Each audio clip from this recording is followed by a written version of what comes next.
صلاتهم خاشعون والذين هم عن اللغو معرضون والذين هم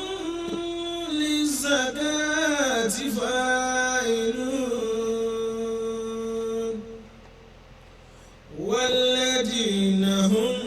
لفروجهم حافظون إلا على أزواجهم أو ما ملكت أيمانهم فإنهم غير ملومين فمن ابتغى وراء ذلك فأولئك هم العادون والذين هم لأماناتهم وعهدهم راعون والذين هم على صلواتهم يحافظون أولئك هم الوارثون الذين يرثون الفردوس هم فيها خالدون ولقد خلقنا الإنسان من سلالة من طين ثم جعلناه نطفة في قرار مكين ثم خلقنا النطفة علقة فخلقنا العلقة مضغة فخلقنا المضغة عظاما فكسونا العظام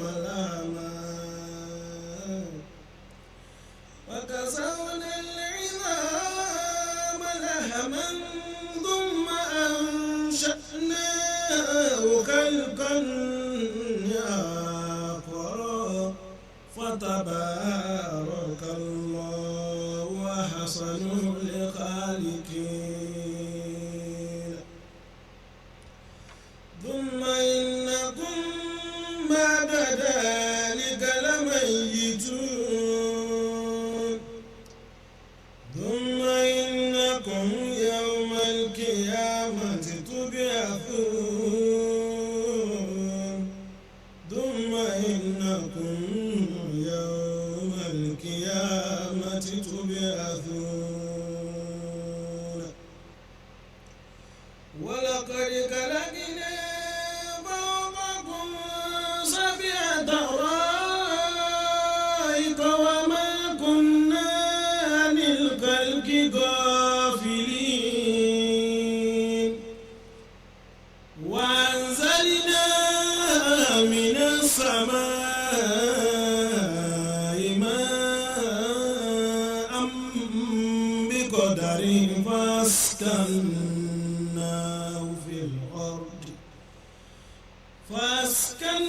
فأسكناه في الأرض وإنا على ذهاب به لقادرون فأنشأنا لكم به جنات من نخيل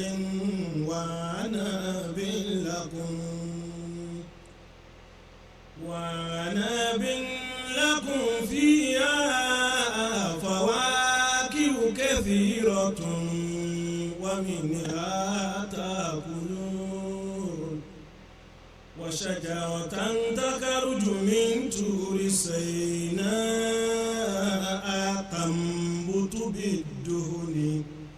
تنبت بالدهن وصبغ للآكلين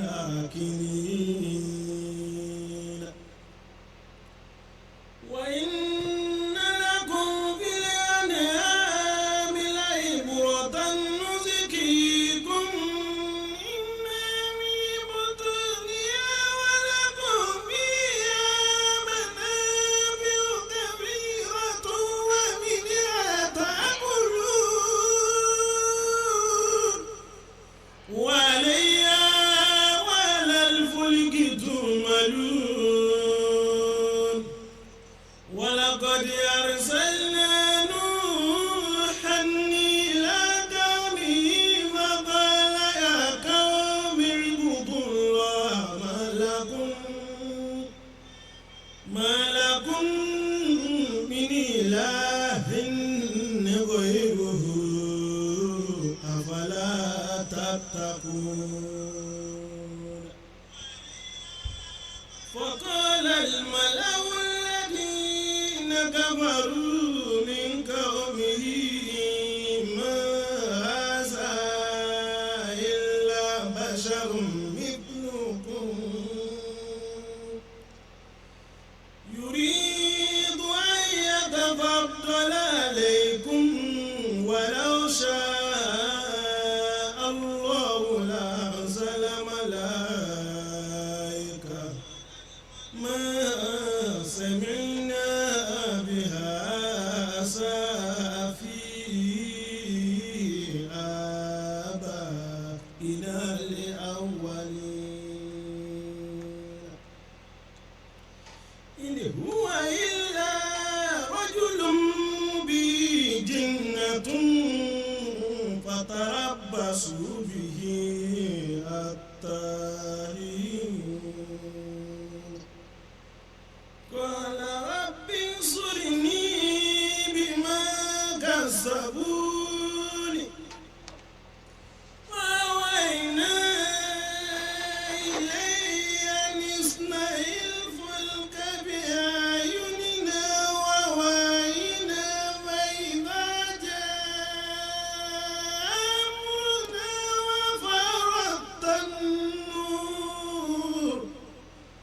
فإذا جاء أمرنا وفارت النور فاسلك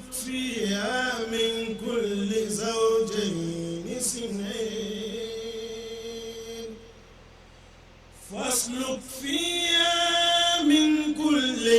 زوجين اثنين وأهلك إلا من سبق عليه القول منهم ولا تخاطبني في الذين ظلموا إنهم مغرقون وإذا استويت أنت ومن معك على الفلك فقل الحمد لله الذي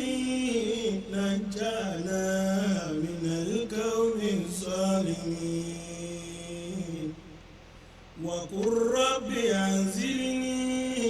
منزلا مباركا وأنت خير المنزلين إن في ذلك لآيات وإن كنا لمبتلين ثم أنشأنا من بعدهم قرنا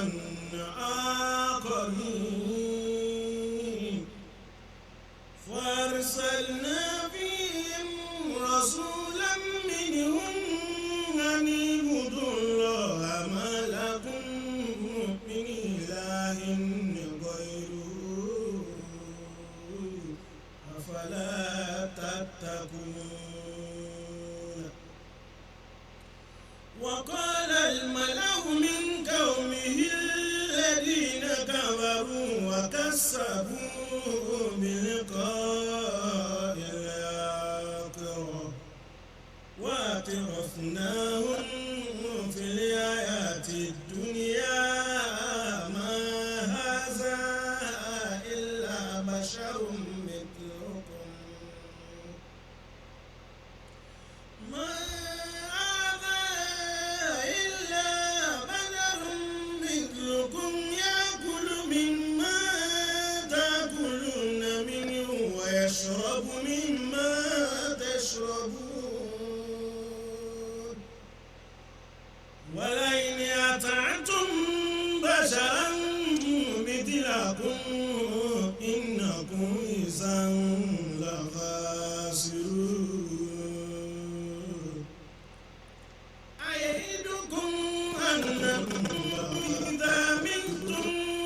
كنتم ترابا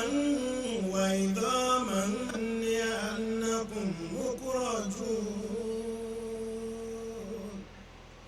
هيهات هيهات لما توعدون بسم الله. إن هي إلا أعوذ بالله من حياتنا الشيطان الرجيم. الدنيا. بسم الله الرحمن الرحيم. الحمد لله والصلاة والسلام على رسول الله وعلى آله وصحبه أجمعين وبعد. السلام عليكم ورحمة الله وبركاته. adúpẹ́ lọ́dọ̀ Ọlọ́run ọba tí ó ní gbogbo nǹkan, ọba tó jásí pé òun náà ló ní Islam, tó sì jásí pé òun nìkan náà ni ẹni tó lè pa àṣẹ síbẹ̀. Kódà Nabi Muhammad sallallahu ta'ala alayhi wa sallam kò ní ìkápá láti ṣòfin, ní ìtorí pé Ọlọ́run ní máa ṣòfin lé wọn lọ́wọ́, gẹ́gẹ́ bá Al-Qur'ani tọ́lọ́run tí máa sọ ń bẹ̀ wípé ma 'ala ar-rasul illa al-balagh, kò sí ní tó kan òjúṣe tí ó máa jójúṣe fún kọjá àkójíṣẹ́ tá a fi rán. Òun ò dá níṣẹ́ kan lọ́tọ̀ tí ó máa jẹ́, ló fi ń jásí pé ńgbà tọ́lọ́run bá Nábì sọ̀rọ̀ yìí pé ṣàlàyé fáwọn èèyàn ń ta ní kó sọ fún wọn ní tá a sọ̀kalẹ̀ fún wọn yẹn bima araka Allah, báwo Ọlọ́run ti fi fún ọ ń tá a sọ̀kalẹ̀ yẹn ló máa jíṣẹ́ rẹ̀. Ànábì ò wá jíṣẹ́ tarẹ̀ náà ní jẹ́ ó máa jó jíṣẹ́ Ọlọ́run, gẹ́gẹ́ bá a ti mọ̀ pa Ànábì Ìsá àtàwọn ànábì Ọlọ́run tó kù wọn wá jíṣẹ́ ara wọn, bẹ́ẹ̀ náà la Nabi Muhammad sallallahu ta'ala alayhi wa sallam kò wáyé láti wá jíṣẹ́ kan tí ó máa jẹ́ iṣẹ́ tara rẹ̀ bí i ṣe pé iṣẹ́ tọ́lọ́run fi rán. Ọlọ́run bá wa kí Ànábì Muhammad sallallahu ta'ala alayhi wa sallam kó sì bá wa kẹ́ gbogbo àwọn ànábì tó kù látòkè délẹ̀ níbi tí wọ́n ti bẹ̀rẹ̀ débi tí wọ́n parí sí, k'Ọlọ́run bá wa kẹ́ wọn. So àtúnwá tara bẹ́ẹ̀ a ṣàdúà fún gbogbo àwọn ẹni rere láwọn táwa náà ń wò pé èèyàn rere ni wọ́n, k'Ọlọ́run jó rí bẹ́ẹ̀ lọ́dọ̀ Ọlọ́run tó ni wọ́n. So látòrí Maulana Sheikhuna Adam Abdullahi Al-Ilori wa Sheikhuna Sheikhuna Kamaluddin Al-Adabi wa Sheikhuna Yusuf Al-Ibwaji wa Sheikhuna Sheikhuna Mustafa Zaglulu Sanusi wa Sheikhuna Muhsin Edu wa Sheikh Abdulatif Amuni wa Sheikh Jirjisu Akodo. Allahumma irhamuhum jami'a ya rabbil alamin. Àwa tara bẹ́ẹ̀ a ṣàdúà fún Maulana Fadilatu Sheikh Habibillah Adam Abdullahi Al-Ilori Mudirul Markaz. Ọlọ́run ọba o, àlékún àlàáfíà, àlékún ìdẹ̀ra, àlékún ẹ̀mí gígùn Ọlọ́run bá wa ṣe fún bàbá náà. Wọ́n wọlé yìí táwa náà ṣe fún wọn yìí pé à ń ṣe pé a fẹ́ kó rí bẹ́ẹ̀ ni Ọlọ́run jó dáa fáwa náà. La ilaha illa. Àwa tara bẹ́ẹ̀ akẹ́yìn ọmọ yà wá pé assalamu alaikum wa rahmatullahi ta'ala wa barakatuhu. Ma sha Allahu ta'ala.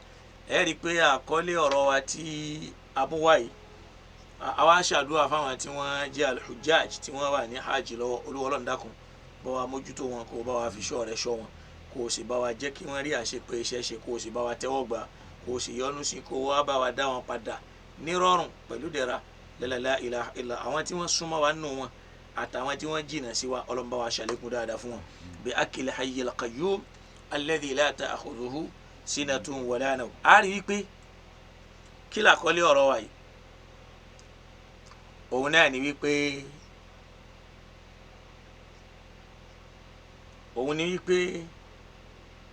kí ni òfin Ọlọ́run àbíbẹ́ náà kọ́ ni lórí ààwẹ̀ gbígbà nínú oṣù Dhul-Hijjah. Ẹ rí i pé a máa gbọ́ lẹ́nu àwọn àfáà ààwẹ̀ mẹ́wàá àkọ́kọ́ nínú oṣù Dhul-Hijjah, kódà àwọn tún ń kan káàrẹ̀, àwọn kan ó pè ní súnnà ni tó àkádà, àwọn kan ó sọ yìí pé dandan ni fún mùsùlùmí láti gbà. Bó tiẹ̀ já sí wípé àwa kọ́ la máa fèsì ẹ̀, Ọlọ́run náà ni ó máa fúnra rẹ̀ fèsì ẹ̀. Ẹ rí i pé lára òfin tí wọ́n ń gbélé wa lọ́wọ́ náà ni pé bí a bá gbèrò láti pẹran falyumsik an sha'rihi wa adfarihi, kó kóra rẹ̀ ń jánu àbí kó yẹ pé kò gbọ́dọ̀ gérun kò sì gbọ́dọ̀ gérun gbọ́n á ti ṣàlàyé yìí ń kọjá lọ tó bá tẹ́ ẹ lọ́rùn gé tí ò bá sì tẹ́ ẹ lọ́rùn fílẹ̀ torí pé àdísù Aisha radiyallahu ta'ala anha tá a kà wípé Aisha ni kò sí ní tó jọ tá a sì má dì í sí nìwá nínú sọ àyíhùn ti kọjá so àmọ́ àwa mùsùlùmí ọdọọdún la máa kóra wa sí wàhálà ẹlòmíì àsìkò tó bá fẹ́ jiyàn ni ó wà máa pe àwọn àfa ẹwòrú stress téèyàn máa fún yàn ẹlòmíì á kàn sẹ́ndì nǹkan á ní wash go and wash it bí ìgbà tí jẹ́ pé ó fẹ́ níyẹn sí ilé iṣẹ́ kan tó wá ń sanwó síbẹ̀ fún so àwọn nǹkan tá a ti ṣàlàyé tá a ti mú àwọn adilat àwọn ẹ̀rí wá ẹlòmíì ó tún ṣẹ̀ṣẹ̀ wá máa pè pé ẹ ṣàlàyé so ńgbà tá a bá fẹ́ jiyàn láwa máa pe àwọn àfa ṣé dandan ni kó jiyàn ńgbà tí ì bá ṣàfa kì í ṣe túláàsì gbọ́dọ̀ kọ́ ni ká máa báwọn èèyàn jiyàn káàkiri kọ́lọ̀ kó làwa ń bẹ̀ kó ṣe dáadáa fún wa. a rí wípé ayyamul ashir àwọn ọjọ́ mẹ́wàá kan ń bẹ nínú àwọn ayyamul ashir a rí nínú shari Ramadan àwọn kan pè ní ayyamul ashir tàkọ́kọ́ pé ọjọ́ mẹ́wàá àkọ́kọ́ awailul ashir yẹn àwọn kan ní ìkejì àwọn kan ní ìkẹta bó tiẹ̀ já sí pé kẹta yẹn náà là á máa ń sábà lò tá a ti ń rí Laylatul Qadr so àwọn kan ní awwalul ashir min dhil hijja ọjọ́ mẹ́wàá àkọ́kọ́ nínú oṣù hajj àwọn kan wá máa ń lò wọn lọ́jọ́ mẹ́wàá àkọ́kọ́ nínú oṣù muharram àyè náà tún bá o tí wọ́n gbé àwẹ̀ lé wa lórí àwọn mẹ́wàá tá a máa ń sábà rí nù àmọ́ tá a bá lọ sọ́dọ̀ Ànábì Muhammad sallallahu ta'ala alayhi wa sallam a rí wípé lóòótọ́ àwọn ìjọsìn nínú àwọn ìjọsìn tá a nínú Islam náà ní ìrun wákàtí márùn wà tó sì já sí pé òun gan ní gbòǹgbò tá Ànábì Muhammad sallallahu ta'ala alayhi wa sallam tó sọ fún wa pé as-salatu miftahul janna pé irun tẹ́ẹ̀rí ni kọ́kọ́rọ́ àlìjẹ́ndà ni tá a bá sì lọ nú alukur'an tẹ́ ẹ bá wo irun kò sí ìbáàdà kan tó tó irun táǹkì kò sí ìbáàdà kan tó lágbára tó níwájú Ọlọ́run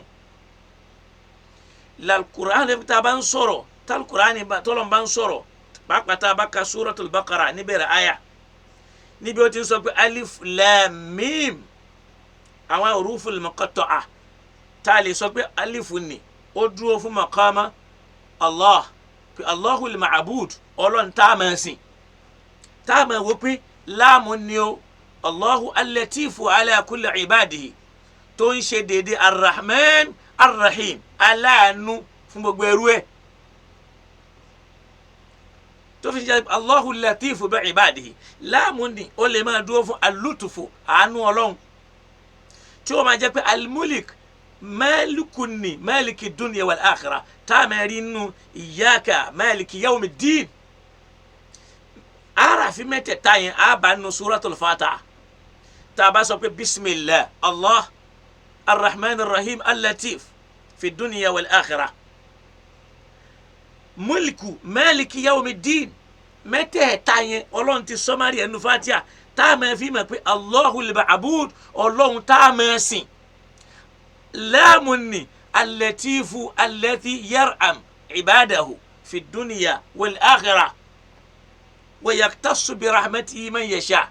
allutufu bir rahma táwa mẹ́rí mímùnì maliki yawmiddin yaani maliku dunya wa maliku al-akhirah ó wà ní dhalika al-kitab ìwé tí ń jẹ́ Qur'anu yìí ó la rayba fi iyèméjì ò sínú ẹ̀ ẹnìkan ò gbọ́dọ̀ ṣe iyèméjì sí udalil muttaqin toró ń gangan ní ìmọ̀ náà fáwọn olùbẹ̀rù Ọlọ́run ìyẹn fi hàn pé al-muttaquna la yashukuna fi hadha al-kitab àwọn olùbẹ̀rù Ọlọ́run ò ní ṣe iyèméjì sí ìwé yẹn torí pé udan lahum òun ni mọ̀nà wọn Ọlọ́run wá fẹ́ júwe àwọn èèyàn wọn yẹn ó ní alladhina yu'minuna bil ghaibi àwọn tí wọ́n nígbàgbọ́ sọ́lọ́hun táàrí ò gbọ́ Allahu alladhi la yura ọba tí wọ́n lè rí òun là ń pè ní al-ghayb yu'minuna bil-ghaybi Allahu huwal-ghayb lọ́lọ́run fi ń sọ pé innal ladhina yakhshawna rabbahum bil-ghaybi lahum maghfiratun wa ajrun kabir àwọn tí wọ́n máa páyà ọlọ́run wọn ní pamọ́ torí pé ọba yẹn pamọ́ gbangba ni kó wá tí máa fẹ́ páyà ọlọ́run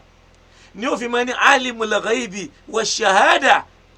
ọba tó mọ kọ̀rọ̀ tó mọ gbangba wa huwa fil ghayb wa huwa fil zahir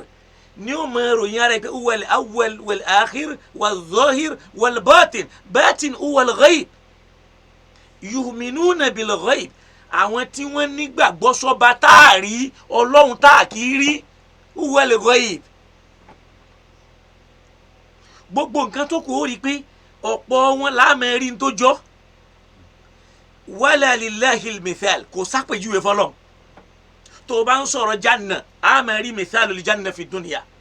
tó o bá ń sọ̀rọ̀ annar àmẹ́rí mithalu nar fi dunya tó o bá ń sọ̀rọ̀ al-azab àmẹ́rí mithalu al-azab fi dunya tó o bá ń sọ̀rọ̀ mithalu ar-rahma àmẹ́rí àpèjúwe àánú láyé àmọ́ àpèjúwe ọlọ́run èèyàn ò lè rí ló fi ní alladhina yu'minuna bil ghaib àwọn tí wọ́n nígbàgbọ́ sọ ẹni táàrí ọba táàrí wa yuqimuna salata wọ́n wá ń kírun fún ọba táàrí yẹn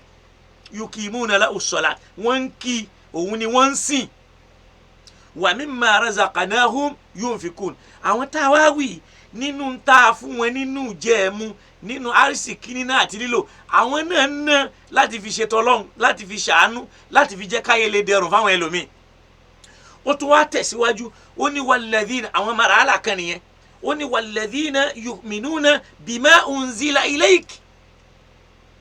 ó rí i pé nínú súrà yìí ó ti máa rí àwọn nǹkan tá à ń pè ní qawaidul iman tàbí ká máa sọ pé arkanul islam articles of faith or pillars of islam ó rí i pé al-iman huwa al-awwal alladhina yu'minuna bil-ghayb àwọn tí wọ́n nígbàgbọ́ sọ́ba táàrí wa yuqimuna as-salata as-salatu hiya ath-thaniya ó rí i pé irun lẹ́lẹ́kejì wa mimma razaqnahum sàkátì jáde ń bẹ́ẹ̀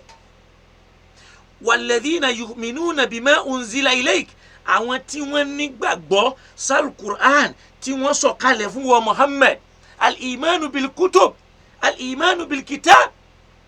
wa ma unzila min qablik wọ́n sì tún nígbàgbọ́ sí tí wọ́n sọ̀kalẹ̀ ṣáájú tiẹ̀ yu'minuna bit-tawra wa yu'minuna bil-injil wa yu'minuna bil-Qur'an nígbà tí ó wàá parí ẹ̀ ó ní bil-akhirah ó láwọn tá à ń sọ yuqinun wọ́n lámọ̀dájú ọjọ́ kẹyìn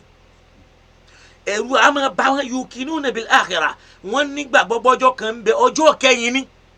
tó o bá wọnú súra yìí nìkan ó rí al-imanu billah ó rí al-iqamatu salawat ó rí itau zakat ó rí al-imanu bil-akhirah ó rí al-imanu bil-kutub ó wá ní àwọn tán bá rí báyìí o ulaik àwọn wọ̀nyẹn o ala huda min rabbihim àwọn ló wà lórí ìmọ̀nà ọlọ́run ọba wọn ẹgbọ́n tọ́lọ́run sọ ẹgbọ́n tá nàbì tuntun tó dìde ń bàdàn tó dìklẹ́ àwọn sùfíyàtu tìjàníyà wal qadiriyya tó sọ pé innahum kuffar min lisanihi láyé ń ṣe pọ́lọ́n ló sọ bẹ́ẹ̀ yada'u nafsahu fi maqami rahman ó gbére ẹ̀ sípò ọlọ́run tó sì já sípò ọlọ́run nìkan ló lè sọrú ẹ̀ ọlọ́run ní ulaik imma mina sùfíyà wa imma mina qadiriyya wa imma mina tìjàníyà wa imma mina shi'iyya wa imma ala huda min rabbihim ni wọ́n wà lórí ìmọ̀nà látọ̀dọ̀ ọlọ́run ọba wọn wa ulaika humul muflihun àwọn yẹn ni wọ́n jèrè ó rí wípé ọlọ́run fúnra rẹ̀ yẹn nànẹ́ tá a fi mọ̀ pé ọlọ́run ló lẹ́sìn yẹn kìí ṣe yàn wọn èèlà lọ́ba ní lọ́wọ́ ní ìmọ̀ làálẹ̀ yàn lọ́wọ́ ó rí pé ulaika ala huda min rabbihim ulaika humul muflihun kò sọ pé sùfìyà tìjàníyà sùnníyà ṣìíyà ó ní ulaik àwọn tán bá rí bẹ́ẹ̀ kánú ala huda min rabbihim wọ́n ti wà lórí ìmọ̀nà lọ́dọ̀ ọlọ́run ọlọ́run mọ̀ pé wọ́n ó ṣe súfì ó mọ̀ pé wọ́n ó ṣe nǹkan míì ó ní wa ulaika humul muflihun àwọn èèyàn ni wọ́n jèrè àwọn tọ́lọ̀ ni wọ́n jèrè tí wọ́n ń yọ èrè kúrò lára wọn tálùkùránì ń sọ fún wa bìkan pé afanaj'alul muslimina kal mujrimin kí ló dé tá a máa dájọ́ àwọn mùsùlùmí bíi kèfèrí ma lakum kayfa tahkumun kí ló ṣe yín tẹ̀ ń ṣe báyìí dájọ́ ọlọ́run ní sọ bẹ́ẹ̀ ní alukùránì o am lakum kitabun fihi tadrusun ṣẹ́yìn níwèé mi tẹ̀ ń kà tó yàtọ̀ sí alukùránì ìrònú àwọn àfa ló ń ṣàkóbá fáwa mùsùlùmí dọ̀la ó sì rí léyìí tá a fẹ́ wí náà ìrònú àwọn àfa yìí náà ni wọ́n á sọ yìí pé o ò ní fíkú jurisprudent kì í ṣe wípé o ò lágbọ́yé alukur'an kì í ṣe pé o ò lágbọ́yé anabi ìrònú àwọn àfa ló ń ṣàkóbá fún wa àti báwọn ti fẹ́ kí nǹkan rí ló kó bá wa táwọn anabi ọlọ́run bá lè ṣàṣìṣe tá làwọn àfa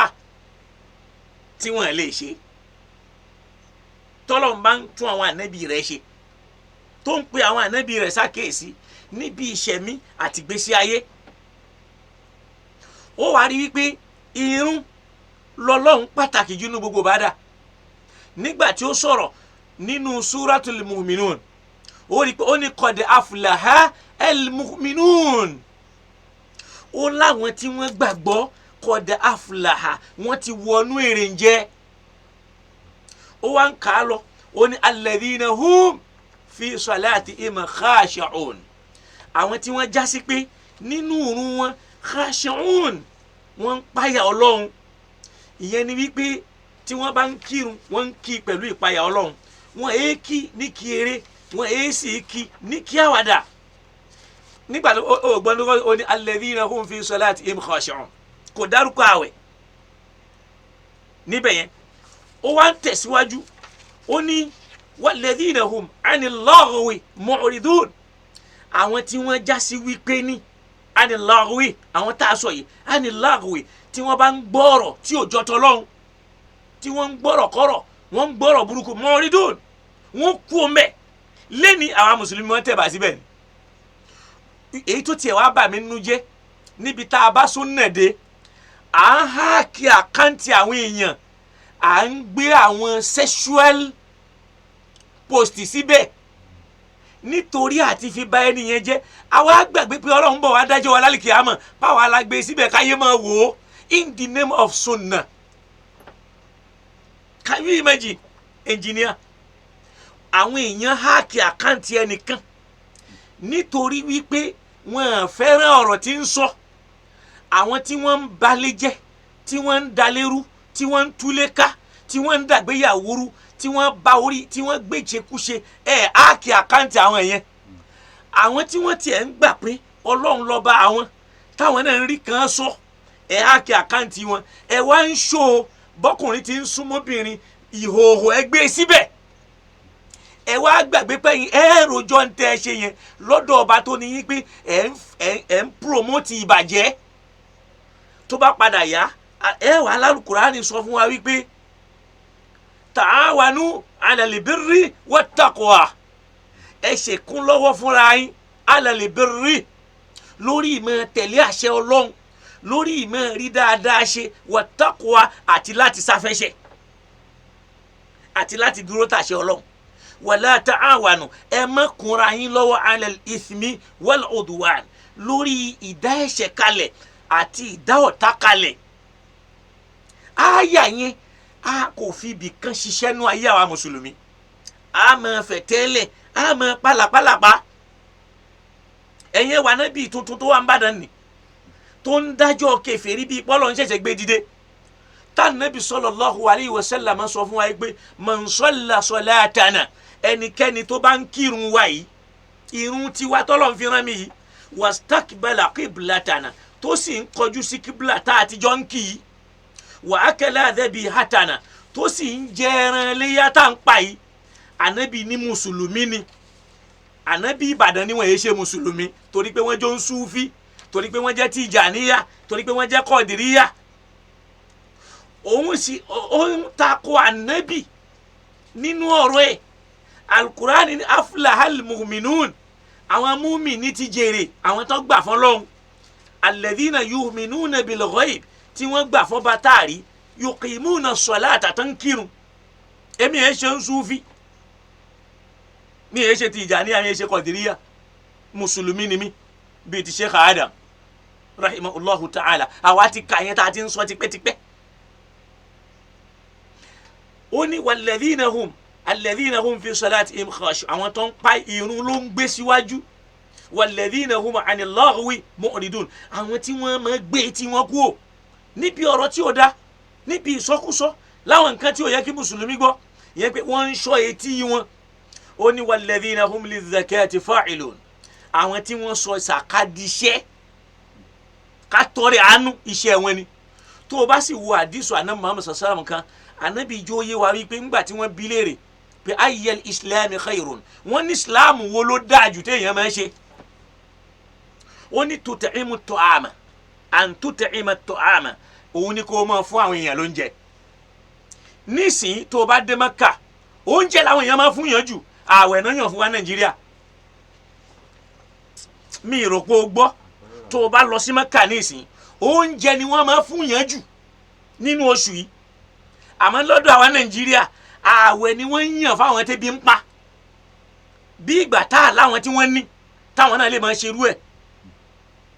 ayyamul hajj, oúnjẹ lára mọ́ káfí mọ́, wọ́n á fẹ́ lè fi ba tiẹ̀ jẹ́. sadakat li zakati fa'ilun, wọ́n sọ àánú diṣẹ́. anabi ni an tut'ima ta'ama, òun ni kó máa fún àwọn èèyàn lóúnjẹ. wa takra'u salama ala man arafta wa man lam ta'rif, wa máa fún sálámà ká, máa fún àlàáfíà ká sọ́dọ̀ ẹni tó mọ̀ àtẹni tó mọ̀. hadha huwa al-islam alladhi huwa khair. lẹ́ni àrùn jẹ fún yàn mọ́, wọ́n kàn ń yan ìbádà láwọn èèyàn lọ́wọ́ ń bí ni. àwa látúmọ̀ èèyàn kì í ṣe Ọlọ́run.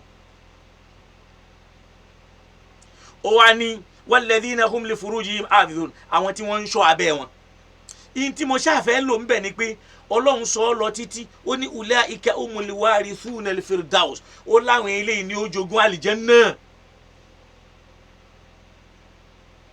fi khalidun, wọ́n dẹ̀ máa wà ń bẹ̀ gbére ni. ẹ wo ròyìn tó fún wọn, ìrun wà ń bẹ̀. ànábì tuntun Ìbàdàn dẹ̀ ń yọ àwọn olùkírun yẹn, ó ní káfìrí ni wọ́n. so mo fẹ́ sá kí wọ́n lè mọ̀ yí pé ìta ń ṣe nú Islam yìí, àfi kọ́ lọ́n ṣàánú wa, kó wá ń sọ̀fẹ́ ẹnu ẹ̀, ó ń lọ mọ́ Islam, kó wá ń lọ ìwà rẹ̀ mọ́ Islam. ìta nábì ò wí, tẹ́nìkan ò wí, àwọn èèyàn ó sì máa wí. àwa ń dà ní àwa mùsùlùmí rú, tọ́lọ́ ń dẹ̀ ń sọ ní Al-Qur'ani wípé inna hadhihi ummatukum ummatan wahida, ṣe rí ìjọ yín o, ìjọ ẹ̀ ọ̀kan ni. wa ana rabbukum, èmi sì lọ́lọ́run ọba yín, fa'buduni, èmi ni ẹ máa sìn. Ọlọ́run nìkan lọ́ba tó lè dá ẹjọ́. pé bóyá ẹnìkan kò jẹ́ kí n sáré fún, mo fẹ́ sáré mú àdìlà kan wá fún ànábì Ìbàdàn. qala al-imam an-Nawawi, imam an-Nawawi wá sọ pé mo ti má dìísù kan wá. imam an-Nawawi wá sọ nínú Shari'u Muslim, ó ní wa'lam, lọ́ọ́ mọ̀ dájúdájú láwọn tẹ́ gbà pé sálàfù ni wọ́n, anna ahlal haqqi, àwọn tí wọ́n bá jẹ́ olódodo láyé, alladhina ya'rifuna al-haqqa, àwọn tí wọ́n mọ̀ òtítọ́, àwọn èèyàn sàn, àwọn onímọ̀ òtítọ́. ó ní la yukaffir ahadun min ahli kibla, wọn ní ẹ fà báyìí pẹ́ nìkan ní káfìrí tẹ́nìyẹn bá ń kọjú sí kíbla. máa gbọ́, Imam Nawawi ní sọ bẹ́ẹ̀ o, pé wa'lam anna ahlal haqqi, lọ́ọ́ mọ̀ pé àwọn tọ́rọ̀ bá dá lójú, tẹ́ fi mọ̀ pé ànábì Ìbàdàn yẹn ọ̀rọ̀ ò dá lójú. Imam Nawawi ló wí bẹ́ẹ̀ pé ahlal haqqi, àwọn tí wọ́n tọ́rọ̀ bá dá lójú gan, àwọn ẹni Ọlọ́run tí wọ́n mọ Ọlọ́run tí wọ́n nímọ̀. ó ní la yukaffiru ahadun, la yukaffar ahadun min ahlil kibla, ó ní rẹ́ nìkan nù wọn kó wá pẹ́ nìkan ní káfìrí. ó gbọ́, la yukaffiru ahadun min ahlil kibla bi dhanbin, tàbí kó sọ pé la yukaffaru ahadun, wọn ní pé ẹnìkankan ní káfìrí la yukaffaru ahadun wọn ní ṣe kí ni o wọn ní pé ẹnìkankan ní káfìrí min ahlil kibla nínú ẹni tí ń bá ń kọjú sí kibla bidhanbin bóyá nítorí pé ó dá ẹ̀ṣẹ̀ kan torí ìwà kan tí ò dá lọ́dọ̀ rẹ̀ wala yukaffaru ahlul ahwa wal bid'ah wọn sì ní báyìí pé àwọn onífẹ̀ẹ́ ẹnu àtòníbídíà ní káfìrí. Ìmáàmù Nawawi wá kà wọ́n khawarij bí àwọn khawarij wal mu'tazila àtàwọn mu'tazila wal rafida àtàwọn rafida wa ghayru àtàwọn ẹ̀mí. ọ̀rọ̀ yìí ó ní yakulu sheikhul islam ibn taymiya tó bá lọ ka ar-rasail wal masail fi majmu'at ar-rasail wal masail ọ̀rọ̀ tí mò ń sọ yìí ó bá ń bẹ̀ torí ẹni tẹ́ ẹ gbà lọ́dọ̀ ẹni tẹ́ ẹ rí àṣẹ brókíò gangan nu tó bá lọ ka tírà ibn taymiya majmu'at ar-rasail wal masail. mbani mo lè ó rí wípé sheikhul islam ibn taymiya mo kàn yá ń bẹ̀ ni o nígbà tóun náà ń ṣe èsì fún àfáà kan tí wọ́n ń pè ní albakari ó ní falihadha nítorí ìdí eléyìí o ó ní kana ahlul ilmi àwọn tí wọ́n jẹ́ olùmọ̀ la yukaffiruna man khalafahum wọn kì í pe ẹni tó bá yapa wọn ní káfìrí ẹnìkan yapa wa níbi nǹkan kan ó ní wa in kana dhalika al-mukhalaf yukaffiruhum kódà al-mukhalifu yẹn ẹni tó yapa wọn yẹn kódà bẹ́ẹ̀ ni yẹn bá ń pè wọ́n ní káfìrí àwọn tó bá jó ń súnnà gidi ò ní pẹ́ nìyẹn ní káfìrí padà. Ibn Taymiyyah ní li anna al-kufra hukmun shar'iyyun torí pé ìdájọ́ kèfèrí ìdájọ́ òfin ní ìdájọ́ Ọlọ́run ní falaysa lil insan an yu'aqiba bimithlihi kò lẹ́tọ̀ fún ọmọ ènìyàn kó wá lóun fẹ́ fi dá sẹ̀ríà fún yẹn pé ó pè mí ń káfìrí èmi náà ó pè ń káfìrí padà. ó ló ṣe dédé kaman kazzaba alayk wa dhana bi ahlik ó dàbí ìgbà tẹ́nìkan parọ́ mọ́ ó ṣe ṣìnà pẹ̀lú ìyàwó rẹ̀ àbó ó ṣe ṣìnà pẹ̀lú àbúrò rẹ̀ ó ní laysa laka an tukadhibahu kò sínú ẹ̀tọ́ tìwọ́ náà kó wá ló fẹ́ parọ́ mọ́ wa tadhini bi ahli kò ní wọ́n náà fẹ́ ṣe ṣìnà pẹ̀lú ìyàwó ẹ̀ ó ní li'anna al-kadhiba wa-dhina haramun torí pé ṣìnà àti irọ́ èèwọ̀ ní li haqqillah nínú òfin Ọlọ́run ó ní wa kadhalika at-takfir bóyá ànábì Ìbàdàn yẹn bóyá kò kéwú débi eléyìí bóyá kò katira débẹ̀ bóyá kò lóye débẹ̀. Ibn Taymiyyah ni wa kadhalika at-takfir haqqun lillah bẹ́ẹ̀ náà ni kápẹ́yàn ní kèfèrí ẹ̀tọ́ Ọlọ́run nìkan ni ó ní illa man kaffara Allahu wa rasuluhu àyàfẹ́ ni tọ́lọ́hun bá pè ní kèfèrí tànàbí rẹ̀ pè ń kèfèrí tó kì í ṣe pàfà kan kì í ṣe àfà kan torí pé o ti gbé àfà yẹn sípò ànábì bóun lànábì pé ànábì ò mọṣẹ́ jẹ́ mọ́ àfà yẹn ló mọṣẹ́ jẹ́. Ibn Taymiyyah tí wọ́n gbà ní èsọ́ọ̀sì wọn ló ń sọ̀rọ̀ yìí ó ní fala yukaffar illa man kafara Allah èyàn wọn gbọ́dọ̀ pẹ́ ní àfẹnitọ́lọ́ bá pé ń kèfèrí àtànẹ́bí ẹ̀ eléyìí wà ní Majmu'ul Fatawa kì í ṣe pé kò sí péjì mbẹ ó rí pé lẹ́ṣọ̀ tó ti pẹ́ mo kàn fáyọ́ ni péjì wà mo kàn ó ti pẹ́ tí mo ti ṣe mo yí padà ń bọ̀ wá tún ṣe. Wa qala Ibn Qudama Ibn Daqiq al-Eid àwọn náà dá sí Ibn Daqiq al-Eid rahimahullah tó bá lọ ka tírà àwọn tí wọ́n ń pè ní Ihkamul Ahkam tírà yẹn wà Ihkamul Ahkam ó ní wa hadha wa'idun adhimun ó ní eléyìí ó àdéhùn tó tóbi ni liman kaffara adam minal muslimin fẹ́ni yòówù tí ń bá ń pe ẹnikẹ́ni ní káfìrí náà mùsùlùmí wa laysa kadhalika tí ó sì rí bẹ́ẹ̀ wa iya waratatun waqa'u fiya torí pé ìjẹ́ kèfèrí yẹn ń bọ̀ lórí ẹ̀. àfáàní eléyìí waqa'a fiya khalqun kathir minal mutakallimin ó lọ́pọ̀ àwọn èèyàn nú àwọn sọ̀rọ̀sọ̀rọ̀ ni wọ́n kó sínú ẹ̀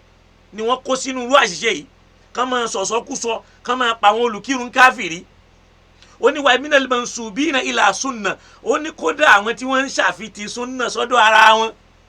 wọ́n kó síbẹ̀ wa ahlil hadith kódà àwọn tí wọ́n jẹ́ pé àfa aládìsù ni wọ́n tán ń pera wọn láládìsì àwọn náà kó síbẹ̀ ó ní lima ikhtalafu fil aqaid lórí pé wọ́n yapa ara wọn níbi àdìsọ́kàn faghalatu ala makhalifihim wọ́n bẹ̀rẹ̀ sí ní kọjú ìjà sáwọn tó bá yapa wọn ni wọ́n máa ṣá wọn wa akamu bi kufurihim wọ́n sì máa dájọ́ kèfèrí fún wọn. ó wà nínú tíra tiwọn náà àwọn tá à ń sọ yìí àwọn àfáà tí wọ́n gbà láfa sunna gan yakulu sheikhul islam ibnu taymiya náà tún wá sọ wala yajuzu takfiru li muslim bi dhanbin fa'alahu mo yà ń bẹ̀ ni o fún ànábì ìbàdàn tuntun kò lẹ́tọ̀ọ́ ìmọ̀ pé mùsùlùmí ń kàfèrí bi dhanbin fa'alahu nítorí ẹ̀ṣẹ̀ kan tó ṣe wala bi khata'in akhta'a fihi a sì gbọ́dọ̀ pé ń kàfèrí nítorí àṣìṣe kan tó kó sínú ẹ̀ kal masaili allati tanasa'a fiha ahlul qibla gẹ́gẹ́ bí àwọn ọ̀rọ̀ ẹ̀sìn tó jásí pé àwọn àáfàá ṣe fàǹfà lórí ẹ̀ tẹnu wọn kò sójú kan mo ti dárúkọ tó wà lẹ́ẹ̀kan majmu'atur rasail wal masail ń bẹ́ẹ̀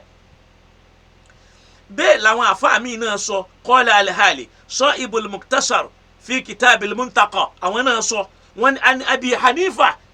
radiyallahu anhu wọn ni àwọn náà sọ pé annahu lam yukaffir adam min alil kibla òun ò ní bẹ́ẹ̀ nìkan pẹ́ nìkan kèfèrí tí ń bá ń kọjú sí kíbla ìmáàmù Ṣáfi'í òun náà sọ bẹ́ẹ̀ ìyẹn náà ni Sheikh Adam fi sọ yìí pé mi ò ní takò àwọn Sufi lórí orípa tó bá dá tí wọ́n ń ṣe òun ní tòun lẹ́m òun ò ní báyàn ṣe kóun wá pẹ́ nìkan kèfèrí tẹ́niyẹn sì ń kọjú sí kíbla mùsùlùmí ò gbọ́dọ̀ ṣe ìmáàmù Ṣáfi'í òun ti ẹ̀ sọ pé la aruddu shahadata adin min alil hawa èmi ò ní da ìgbàgbọ́ ẹnìkanu nínú àwọn onífẹ̀ẹ́nu mi ò ní báyàn dànù àwọn wá ní illa al-khutabiyya ó láwọn ilé àwọn tí wọ́n já pé gùlátù ṣíà ni wọ́n ya'taqiduna hila al-kadhbi wọn àwọn gbà pé èèyàn lè máa parọ́ kọ́ máa parọ́ mọ́yàn ó láwọn ilé min gùlátù ṣíà àti báwo abi al-Khittab Muhammad bin Abi Zainab mawla bani Asad ó láwọn yẹn ń tẹ̀lé ní táwí ó láwọn tá a sọ yìí gan idda'u nubuwwatil a'imma àwọn gan ń pe àwọn ìmáàmù tí wọn lánàá bí Ọlọ́run wa annahu la budda min rasul sọ́ọ́mẹ́tì máa rasul natik so ọ̀rọ̀ tàwọn yẹn èyí tí yẹn fi sọ bẹ́ẹ̀ nìyẹn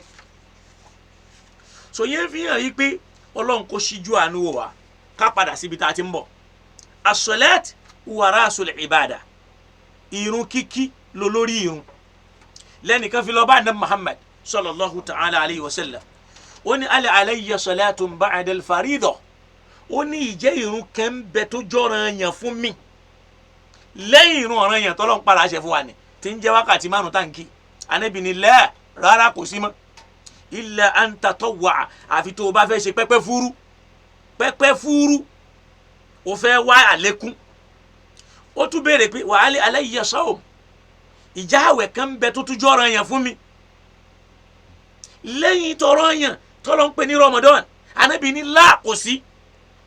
illa an tatawwa àfi tó bá yẹ pé wọ́n ló kàn fẹ́ ṣe é ni àdìsù tó lálàáfíà ni ó wà nù àwọn sọ ó wà nù àwọn sọ ha so kọ́lọ̀ kó ṣíjú àánú wò wá wájú àwa lọ níbi orí tọ́pìkì tá a wá ń sọ yìí ó rí i pé Ọlọ́run fúnra ẹ̀ ló jẹ́ kó yé wa pé kutiba alaykumus siyam ó dẹ̀ jọ ya pé fi shahri Ramadan nínú oṣù Ramadan ni kí wàá ló gbé àwẹ̀ yìí tó sọ́dọ̀ ọ̀ràn yẹn táwọn afa tí wọ́n fi ń sọ yìí pé àwẹ̀ tó túláàsì ni àgbọ́dọ̀ gbà á tí wọ́n fi jẹ́ mùsùlùmí gidi òun náà làdísù ànábì kan sallallahu alayhi wa sallam àdísù yìí ó wà nù Sahihul Bukhari nínú hadith 969 ó wà nù Sunan Abi Dawud nínú hadith 2438 àmọ́ láfsù tá a fẹ́ kà yìí ti Tirmidhi ni so láfsù Abu Dawud ni wà Tirmidhi ó wà nù 757 tó bá wọ Sunan Ibn Majah ó ra hadith yẹn hadith 1727 hadith yẹn rè wọ́n lá Nábì sọ wípé ma min ayyamin al-amalu salih fiya habu ila Allah min hadhihi al-ayyami yani ayyam al-ashr. Wọ́n lá Nábì sọ wípé ma min ayyamin kò sí nínú àwọn ọjọ́ kan máa gbọ́ o kò sí nínú àwọn ọjọ́ kan tó jásí pé al-amalu salihu fiha iṣẹ́ rere téèyàn bá ṣe ń bẹ̀ ahabbu ila Allahi Ọlọ́run máa fẹ́ràn ẹ̀ púpọ̀ min hadhihi al-ayyami tó ju tọjọ́ yìí lọ kò sí kò sọ́jọ́ mi tó yẹ pé béèyàn bá ṣiṣẹ́ ń bẹ̀ tó jẹ́ iṣẹ́ tó dáa tọ́lọ́run máa fẹ́ràn ẹ̀ ju àwọn ọjọ́ yìí lọ. Wọ́n wá ní yáà ní ọjọ́ yẹn ni pé ayyamul ashr láwọn ọjọ́ mẹ́wàá ni ọjọ́ mẹ́wàá èwo ṣàbẹ́ kò tí ì sọ qalu ya rasulallah wọ́n wá ní ìrẹ òjíṣẹ́ Ọlọ́run walal jihadu fi sabilillah kódà bí yẹn bá jagun sójú ọ̀nà Ọlọ́run ńkọ́ Ànábì ní qala walal jihad fi sabi kódà jihadu ò gbé ó ní jihadu tó yẹ pé bó o bá ti ṣe tó bá kó ó ní illa rajulun ó láfẹ̀ẹ́ èèyàn kan kharaja bi nafsihi wa malihi tó yẹ pé ó jáde pẹ̀lú ẹ̀mí ara ẹ̀ báyìí ó lọ àti owó ẹ̀ falam yarji bi dhalika min shay kò mú nǹkan kan padà wálé ìyẹn ní ayyamul ashiri yẹn o. Nínú àdísù mi tí a fáwọn àdárì nígbà wá tí isnadu ẹ̀ tí wọ́n ní hasan kama fil irwa òun jó yí wa pé ma min amalin azka inda Allah azza wa jalla kò sí iṣẹ́ kan tó dáa tó mọ́ lọ́dọ̀ Ọlọ́run ọba tọ́lá rẹ̀ ga wala a'zama ajra tẹ̀sán rẹ̀ ti sì tóbi min khairin níbi kéèyàn rí dáadáa ya min khairin níbi dáadáa ya'malu fi ashr al-ada ṣẹgbọ́n ìyẹn ti wá tú tó ju dáadáa téèyàn ṣe nínú àwọn ọjọ́ mẹ́wàá Iléyá lọ. Qila àwọn ni wọ́n sọ pé walal jihad kódà kéèyàn jagun sójú ọ̀nà Ọlọ́run walal jihad Ànábì ní bẹ́ẹ̀ náà ni illa rajulun kharaja bi malihi bi nafsihi wa malihi àfẹn tó bá lọ pẹ̀lú ẹ̀mí àtowó ẹ̀ falam yarji' min dhalika bi shay tí ó mú nǹkan kan padà wálé. Ó rí wípé àdísù yìí ni wọ́n fi gbà wípé ayyamul ashiri yẹn o ó lọ́lá ju àwọn ọjọ́ míì lọ. Ṣó ti yé báyìí nísìn so ó rí pé nígbà tí Ibn Kathir rahmatullahi ta'ala alayhi wọ́n ní fa'adhi in-nusus wọ́n lọ́rọ̀ taari tí wọ́n kóòtì fún wa yìí wa ghayruha àti mí tadullu òun ló ń fún wa nítọ́ka ala anna al-ashra pé ọjọ́ mẹ́wàá yìí anna hadhihi al-ashra pé àwọn ọjọ́ mẹ́wàá yìí afdal min sa'iri ayyami sana pé ó lọ́lá ju gbogbo àwọn ọjọ́ tó kù ní ọdún lọ min ghairi istithna'i shay minha láì ṣe àdáyẹnrí nǹkan kan bẹ́ẹ̀ wọ́n ní atal ashar al-awakhir mìíràn wọ́n ní débi mẹ́wàá tó gbẹ̀yìn inú Ramadan ọjọ́ yẹn lọ́lá jùlọ. wọ́n ló lọ́lá jùlọ. wọ́n ní walakinna layali al-ashri al-awakhir min Ramadan àmọ́ àwọn òru mẹ́wàá inú Ramadan afdal min layali al-ashr tá a bá wọlé yìí náà níjọ́ tí mùdírù ń sọ fún wa pé al-i'tikafu la yakunu nahara bal bil-layl pé i'tikafu kì í ṣe ọ̀sán òru ni ṣe lábàá kọ́ta tó sì jásí pé bó ti rí nu li'anna al-muslimuna ya'maluna fi an-nahar wọ́n lọ ṣiṣẹ́ lọ́sàn-án jíjẹ àti mímu kayfa ya'takifuna fil masajid ma sayakulun kí náà fẹ́ máa jẹ kí náà fẹ́ máa mú. Ọlọ́run náà dẹ̀ sọ i'tikafu yẹn fi amúri layl ọ̀rọ̀ òru ló gbé sí uhillat lakum laylata siyami arrafathu ila nisaikum hunna libasun lakum wa antum libasun lahunna ó wá ń kábọ̀ ó ní la tubashiruhunna ẹ má lè fẹ́ súnmọ́ wa antum àsìkò yẹn òru ló ní ẹ lè súnmọ́ wọn o kì í ṣọ̀sán o ó ní ẹ má lè fẹ́ súnmọ́ wọn o antum akifuna fil masajid nígbà tẹ́ ẹ bá ní kúfù nínú mọ́ṣáláṣí lóru kẹwàá lẹ́nu lọ́lẹ̀ ẹ lọ bá wọn sùn al-i'tikafu fil layl bó ṣe wà nínú al-Qur'an òru ni i'tikaf kìí ṣe ọ̀sán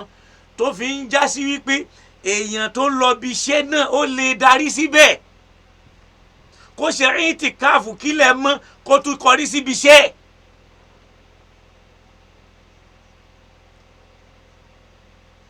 torí pé Ọlọ́run fún rẹ̀ ló dídì sọ wípé òun ṣe ọ̀sán fún wa ní tá fi wá máa ash ẹnìyẹn ó tún wá lọ dáwó síbì kan ó pè àwọn ọ̀gá lẹ́nu iṣẹ́ tí wọ́n lówó èyí tó já sí pé ọmọ iṣẹ́ ní ń kọ́ àmọ́ wọ́n ní àfẹ́mọ́ torí pé àwọn àfáà ti sọ̀rọ̀ yẹn kalẹ̀ wọ́n sì ti rọ kinní kan sí wa lórí wọ́n fi báàgì ẹ̀ àfáà ní òru ló lọ́lá ju ọjọ́ ọ̀sán eléyìí lọ lè ihtimali ala laylatil qadr torí pé òun gbé laylatul qadr dání allati hiya khayrun min alfi shahr tó já sí pé òun lóore ju ẹgbẹ̀rún oṣù lọ ó wà nù tafsir Ibn Kathir. Naam àdíìsì yìí ni wọ́n fi sọ fún wa wípé táwa ló sọ fún wa pé ká gbà àwẹ̀ ń bẹ̀ ò gbọ́ wọ́n ní iṣẹ́ olóore téèyàn bá ṣe ń bẹ̀ kó wá ló lẹ́tọ̀ọ́ àti múṣẹ́ eré tó bá rọ̀ lọ́rùn gẹ́gẹ́ báwọn àfáà kan ti máa ń sọ yí pé kò lẹ́tọ̀ọ́ ká máa yan òǹkà àdàdì fún yàn láti máa dárúkọ tí ó bá ṣàdúrà bẹ́ẹ̀ náà ni kò lẹ́tọ̀ọ́ náà ká máa yan ìbáàdà láwọn èèyàn lọ́wọ́ tọ́lọ́hun ò yàn. ó rí pé nísìn wọ́n ní iṣẹ́ téèyàn bá ń ṣe ń bẹ̀ nínú àwọn amalu salih iṣẹ́ eré sì pọ̀ nínú àwọn amalu salihah náà ni qira'atul Qur'an nínú ẹ̀ ni jalsatu dhikr kéèyàn jókòó kó máa rántí Ọlọ́run nínú ẹ̀ náà ni ad-duha nínú ẹ̀ náà ni as-sadaqa nínú ẹ̀ ni it'amu ta'am ká fún yàn lóúnjẹ nínú ẹ̀ ni ká dùn àwọn èèyàn nú nínú ẹ̀ náà ni ká lọ sáwọn tí wọ́n rí jẹ tán rí mu ká fún wọn jẹ ó rí i pé nígbà táwọn àfa wa fẹ́ mú wa àdíìsì tán wá mú wa nìyí wọ́n wá láwọn aṣẹ́ téèyàn lè ṣe ń bẹ̀ tó lẹ́tọ̀ọ́ fún mùsùlùmí wọ́n ní an yasuma tisa dhil hijja kó gba àwẹ̀ mẹ́sàn nínú oṣù dhil hijja yẹn wọ́n ní li'anna an-nabiyya atha 'ala al-'amal as-salih torí pé ànábì ní ká máa ṣiṣẹ́ rẹ̀ wọ́n wá ní wasiyamu min afdalil a'mal pé àmọ́ ká gba àwẹ̀ yẹn nínú àwọn iṣẹ́ tó lọ́lá ni. wọ́n ní torí pé Ọlọ́run bá máa mọ̀ ṣàlẹ́ ṣà fún rẹ̀ yìí pé as-sawmu li wa ana ajizi bihi tó sì jásí pọ́ Ramadan ní sọ lahu Ramadan la li ghairi tàtọ́ wù kìí ṣe tọ́lọ́hún torí pé wọ́n jẹ́ òye wa pé èèyàn lágbára lórí tàtọ́ wù ẹni tó jẹun tó bá débi tí wọ́n ti ń ṣe nǹkan kí ni wọ́n ní kó ṣe wọ́n ní kó jẹun ó ní kápá lórí ẹ̀ Ọlọ́run kọ́ ló lè yíhun èyí tọ́lọ́hún ní Ramadan ní tiẹ̀ so wọ́n máa gbọ́ àdìsù tí wọ́n wá mú wa wọ́n ní wa qad kana an-nabiyyu sallallahu alayhi wa sallam yasumu tis'a dhil hijja wọ́n lànàbí máa ń gba àwẹ̀ mẹ́sàn-án nínú oṣù dhil hijja wàhálà máa ṣẹlẹ̀ láìpẹ́ nísìnyí o wọ́n ní fa'ani Anida bun Khalid ani mura'ati máa gbọ́ o Anida àbí kò pé ní Unida ọmọ Khalid ani mura'ati ó lóun gbọ́ lẹ́nu ìyàwó tóun àǹbáàdì aziwájì nẹ́bí bóun gbọ́ lẹ́nu àwọn kanú àwọn ìyàwó ànẹ́bí tó sọ wípé oníkànnà nabiyyu sallallahu alayhi wa sallam yasumu tis'a dhil hijja wa yawma ashura pé ànẹ́bí máa gba àwẹ̀ mẹ́sàn-án nínú oṣù dhil hijja àti ọjọ́ ashura wa thalatha ayyam min kulli shahr ó ń gba àwẹ̀ ọjọ́ mẹ́ta ní gbogbo oṣù so on hadisu yi akhrajahu an-Nasa'i Abu Dawud náà gbà wá Albani sọ aha nínú Sahih Abi Dawud àwẹ̀ yẹn nìkan ni mo fẹ́ lò wájà wá padà lọ sórí ọ̀rọ̀ àwẹ̀ yìí tí wọ́n ń sọ yìí ṣó mọ̀ pé ní tí ń sọ̀rọ̀ yìí ó lóun gbọ́ lẹ́nu kan òun gbọ́ lẹ́nu ìyàwó tóun ó lóun gbọ́ lẹ́nu kánú àwọn ìyàwó ànábì wàá já lọ sínú hadith. wọ́n ní minal a'mal as-salihah allati tushra'u fi hadhihi al-ayyam ibadatu as-siyam nínú àwọn iṣẹ́ rere tí wọ́n ṣe lófin nínú àwọn ọjọ́ yìí náà ní ká fi ààwẹ̀ sin lọ́hùn. wọ́n ló lẹ́tọ̀ọ́ fún èèyàn kó gbà á ó ládàá yẹn rí kó gbà lọ́jọ́ àràfà wa dalilu dhalika ẹ̀rí tán mú wá rèé. hadithu Ghaylan ibn Jarir an Abdullah bin Ma'bad az-Zamani an Abi Qatada al-Ansari ó ní anna Rasulallahi sallallahu alayhi wa sallam qala siyamu yawmi Arafa. wọ́n ní ààwẹ̀ ọjọ́ àràfà ahtasibu ala Allahi an yukaffira sana allati qabla wa sana allati ba'da pé èmi lérò wípé Ọlọ́run ó fi pa ọdún kan ẹ̀ṣẹ̀ téèyàn ti ṣẹ̀ kọjá àtẹ̀yí téèyàn ó tún ṣẹ̀ lẹ́yìn ẹ̀. ó rí i pé lọ́dún tó kọjá nígbà táfà kan sọ pé ká mú àdísù kan wá tí ò lálàáfíà nínú Sahihu Muslim tó bá rántí àdísù yìí pẹ̀lú àdísù tí mo mú wá táwọn àfáà sì ṣe alọ́gbẹ́ yìí pé kò lálàáfíà pé lóòótọ́ làwẹ̀ ń bẹ ń jọ yẹn o àmọ́ káwá ni yóò pa ẹ̀ṣẹ̀ ọdún kan tó kọjá àtọ́dún míì tí ń bọ̀ lẹ́yìn rẹ̀ kò sálàáfíà nù ẹ̀ sùkọ́lọ̀ ń kó làwà. ẹ̀rí ti àràfà nù ẹ̀rí tààwẹ̀ mẹ́sàn-án tó wá kù.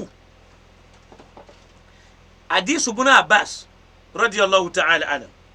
tí wọ́n ní ma min ayyam al-amal as-salih fi ina ahaba ila Allah azza wa jalla min hadhihi al-ashr ìyẹn ni. hadith al-Amash an Ibrahim an al-Aswad an Aisha wá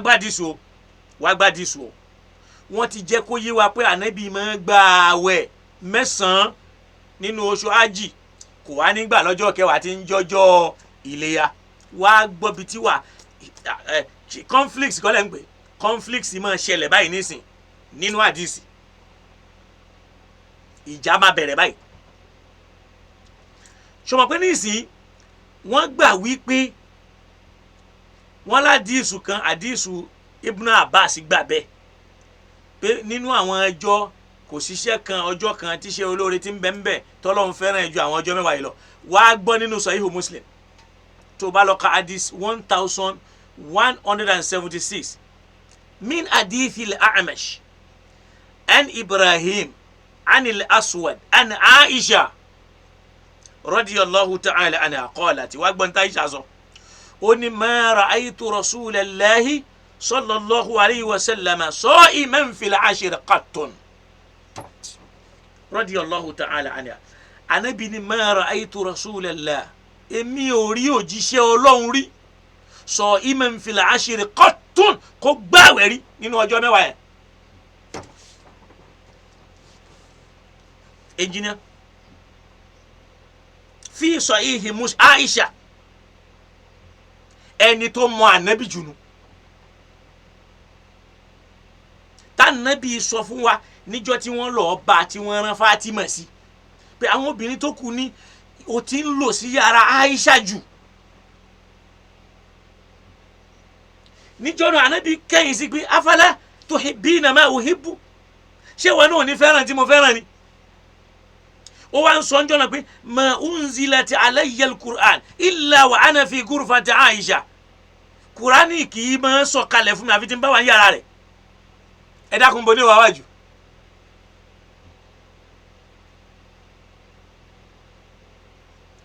nínú ilé o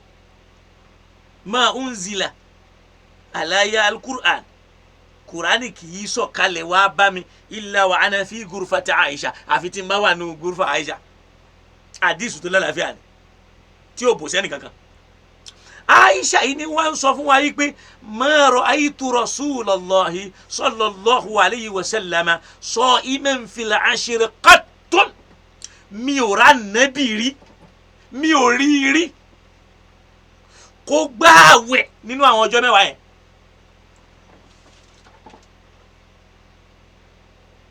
báwo láti ṣe léyìí o nígbà táwọn àfáà wa fẹ́ jọ pé sọ pé àwẹ̀ ò dáa àmọ́ kì í ṣe pé káwá máa yan àwẹ̀ yẹn fáwọn èèyàn ní gandangbọ̀n Aisha alanabi ó ní ma ra'aytu rasulallahi sallallahu alayhi wa sallam sa'iman fil ashri qattun mi ò rà nabi kó gbààwẹ̀ ọjọ́ mẹ́wàá nínú oṣù yẹn rí ṣe tó bá yẹ pa tẹ bá gbà pọ̀ lálàáfíà ṣe Aisha ọmọ tí ń wí ni wàá máa gbọ́ politinkin àwọn afọwágbé wọ tí wọ́n bá fẹ́ ṣe iṣẹ́rú àdìsí yẹn pé àwa máàjì méjèèjì wọ́n á máàjì àdìsí yẹn pé wọ́n gbọ́dọ̀ lè máàjì ẹ̀ pọ̀ nígbà tí wọ́n sọ̀rọ̀ sórí àfa aládìsí tí ń ṣàlàyé ọ̀rọ̀ yìí òun ni asheikh al-muhaddith abdullahi as-sa'd abidahullah tó bá lọ ka risalatul mufida fi hadha al-bab al-mawsu'a bi ahkam dhil-hijja tó bá lọ ka risala wọn bẹ́ẹ̀ nígbà tí wọ́n á fẹ́ sọ̀rọ̀ nbí Aisha ni ma ra'aytu rasulallahi sallallahu alayhi wa sallam sa'iman fil ashri qattun èmi ò rí ànábì rí nínú àwọn ọjọ́ mẹ́wàá yẹn kó gbààwẹ̀ rí ń bẹ̀ nígbà táwọn àfa ó sọ wọ́n ní wa hadha la yamna'u min istihbabi sawmiha àmẹ́lẹ́ yóò kọ̀ fún wa pa lè gbààwẹ̀ ń bẹ̀ bidalilin annaha dakhilatun domina amẹ́lì sọ torí pé òun náà wà nù iṣẹ́ olóore àwa kọ́ láwa yàn fáwọn èèyàn ànábì dẹ̀rẹ́ ní tó ṣe ni pé ó ṣe wá lójú kòkòrò ká ṣiṣẹ́ rẹ̀ ni sallallahu alayhi wa sallam ìyẹn fi hàn pé wà kọ́ di yàtòrò kó lábẹ́lẹ́ asbabi wal hikam fayakfi qawlu sallam pé ànábì ọ̀rọ̀ yẹn ó ní kákáramọ́ṣẹ́ olóore iṣẹ́ olóore pọ̀ nínú ẹ̀ náà làwẹ̀ ẹni báwọn kó gbààwẹ̀ nínú ẹni ká máa ka Quran ẹnu ẹni ká máa ṣe náfìlà nínú ẹni ká máa ṣe wáàsí nínú ẹni ká máa fáwọn èèyàn ló ń jẹ àwọn kan bẹ ọ̀rọ̀ wọn kú lọ́rọ̀ pé àwẹ̀ ló kàn ebi ní pa wọn nínú iṣẹ́ olóore náà èèyàn lè ran ẹran fáwọn èèyàn torí wọn ní kẹ́ ẹ má rẹ ẹran fún bàbá yín pé ẹ̀kan gbọ́dọ̀ mú lọ lé wọn ni wàá gbọ́ àdìsù kan nìyẹn àdìsù míì tí conflict ti wá ṣẹlẹ̀ wọ́n min àdìsí uneida àníìdá yẹn an Afsa látẹnu Afsa annaha kọ́ láti pé ó sọ yìí pé wọ́n ní arba nǹkan mẹ́rin kan bẹ lam yakun yada'ahunna an-nabi anabi kì í fi wọ́n lẹ̀ láì ṣe siyama ashura àwẹ̀ ashura wal ashir àwẹ̀ mẹ́wàá ní oṣù hajj wa thalatha ayyam min kulli shahr àwẹ̀ mẹ́ta lóṣooṣù wa rak'atayn qabla al-ghadat raka méjì kílẹ̀ tó mọ́ wà ṣe pé conflict ti wà Aisha sì ní ma ra'aytu rasulallahi sallallahu alayhi wa sallam sa'iman fil ashri qattun mi ò ra nabi rí láyé qattun mi ò rí kò ṣẹlẹ̀ rí kí n wá ra nabi kó gbààwẹ̀ nínú Dhul-Hijjah àdìsù eléyìí tá a wá mú wáyé akhraja an-Nasa'i Nasa'i gbà wá Ahmadu gbà wá àtàwọn míì àmọ́ fàwa ṣàlàyé fún wa pé walakinna hadha al-hadith la yasihhu àmọ́ àdìsí eléyìí ó lálàáfíà ó gbọ́ wa huwa ma'lulun isnadan wa matinan àfààní ó wà ma'lul àdìsí tó abàrùn ní àrùn wà lára ẹ̀ níbi tó ṣàfitì ẹ̀ sí àtọ̀rọ̀ yẹn fún rẹ̀ ó ní fa amma isnadan tá a bá wo isnad ibi tó ṣàfitì ẹ̀ sí kọ́di waqa'a ittirabu fi isnadihi ìkọsẹ̀ ittirab ó gbọ́ ìkọlùkọgbà ó ti wọnú isnadu ni àti ọ̀rọ̀ yẹn gan ó ní wa bayyana dhalika an-Nasa'i ìmáàmù Nasa'i gan fúnra wọn ṣàlàyé tó bá lọ ka súnánù wọn wọ́n dẹ̀ mú sáàkà riwayata wọ́n dẹ̀ máwọn riwaya yẹn wá ìyẹn ni pé falam yasihu anin-nabi kò lálàáfíà látọ̀dọ̀ an-nabi sallallahu alayhi wa sallam annahu kana yasumu al-ashra kó ń gbààwẹ̀ mẹ́wàá nínú Dhul-Hijjah nínú àwọn ọjọ́ mẹ́wàá yẹn kó ń gbà ó ní walakin hadha la yamna istibab siyam àmẹ́lẹ́ yóò kọ́ fẹ́ntọ́ bá yẹ pé ààwẹ̀ lòún dún ní mọ́ lórọ̀ lọ́rùn àwọn kan ààwẹ̀ ló rọ̀ wọ́n lọ́rùn wọ́n lè gbààwẹ̀ ńbẹ̀ ẹlòmíì tìláwà ló rọ̀ lọ́rùn kó ṣe tìláwà ńbẹ̀ ẹlòmíì àdúrà ló rọ̀ lọ́rùn kó máa ṣàdúrà ńbẹ̀ ẹlòmíì díkìrì ló rọ̀ lọ́rùn kó máa ṣe díkìrì ńbẹ̀ kódà ẹlòmíì jáde jì tẹ̀bùlígù ló rọ̀ lọ́rùn ńgbà náà kó ṣe jáde yẹn lọ́nbẹ̀ so iṣẹ́ olóore tó bá ń kó wá ni kó wá mú dání àwa kọ́ la wàá sọ di pé àwẹ̀ ló gbọ́dọ̀ gbà à ń ṣòfin ẹ̀sìn nìyẹn so ìyẹn fi hàn yí pé ọlọ́run kó ṣàánú wa jẹ́ kí n wá mú ọ̀rọ̀ àfáwa Bọ̀m̀báàsì wá lórí ìbéèrè tí wọ́n béèrè lọ́dọ̀ wọn nípa àdìsù yìí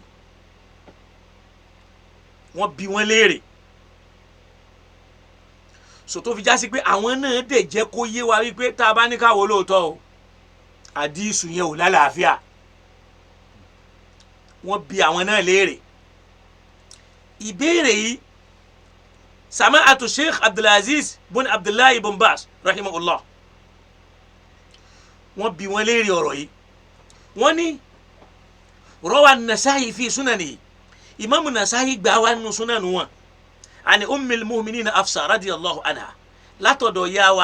ìyá wa mu'mini Hafsa ọlọ́mọba ayọ́ nísìn wọn la nabi kana la yada'u thalatha siyam al-ashr wọn la nabi kì í máa fi nǹkan mẹ́ta lẹ̀ o àwẹ̀ ọjọ́ mẹ́wàá nínú Dhul-Hijjah àwẹ̀ mẹ́ta lóṣù àti rak'ataini qabla al-ghadat àdìsù yìí ó wà nínú Sahih Muslim wọ́n ní àdìsù kan nìyẹn wọ́n ní wàrọ́wà Muslim fi sahihi Muslim náà tún wá gbà wá nínú Sahihu tí wọ́n ń béèrè ìbéèrè lọ́dọ̀ Bọ̀m̀báàsì ni o pé an Aisha radiyallahu ta'ala anha pé ìyọnu látọ̀dọ̀ Aisha náà gbólóhùn tiẹ̀ náà sọ wípé ma ra'aytu rasulallahi sallallahu alayhi wa sallama sa'iman fil ashri qattun mi ò rí ànábì kó gbàárí nínú àwọn ọjọ́ mẹ́wàá yẹn kó fi gbààwẹ̀ ó ní wà fi riwayatin kódà nínú ẹgbà wá mi ó ní lam yasumil ashra qattun mudani lam yasumil ashra qattun ó lànà bí ó gbààwẹ̀ ní ọjọ́ mẹ́wàá yẹn rí níbi kan ó ní má sọ̀pọ̀ sọ pẹ̀lú àmọ̀dájú ó ní má ra'aytu rasulallahi sallallahu alayhi wa sallam sa'iman fil ashri qattun mi ò rí kó gbààwẹ̀ nínú ọjọ́ mẹ́wàá Dhul-Hijjah ó tún wá mú riwaya mi wá ó ní lam yasumil ashra qattun kò tiẹ̀ gbàárí Aisha ló sọ bẹ́ẹ̀ wa qad dhakara Shawkani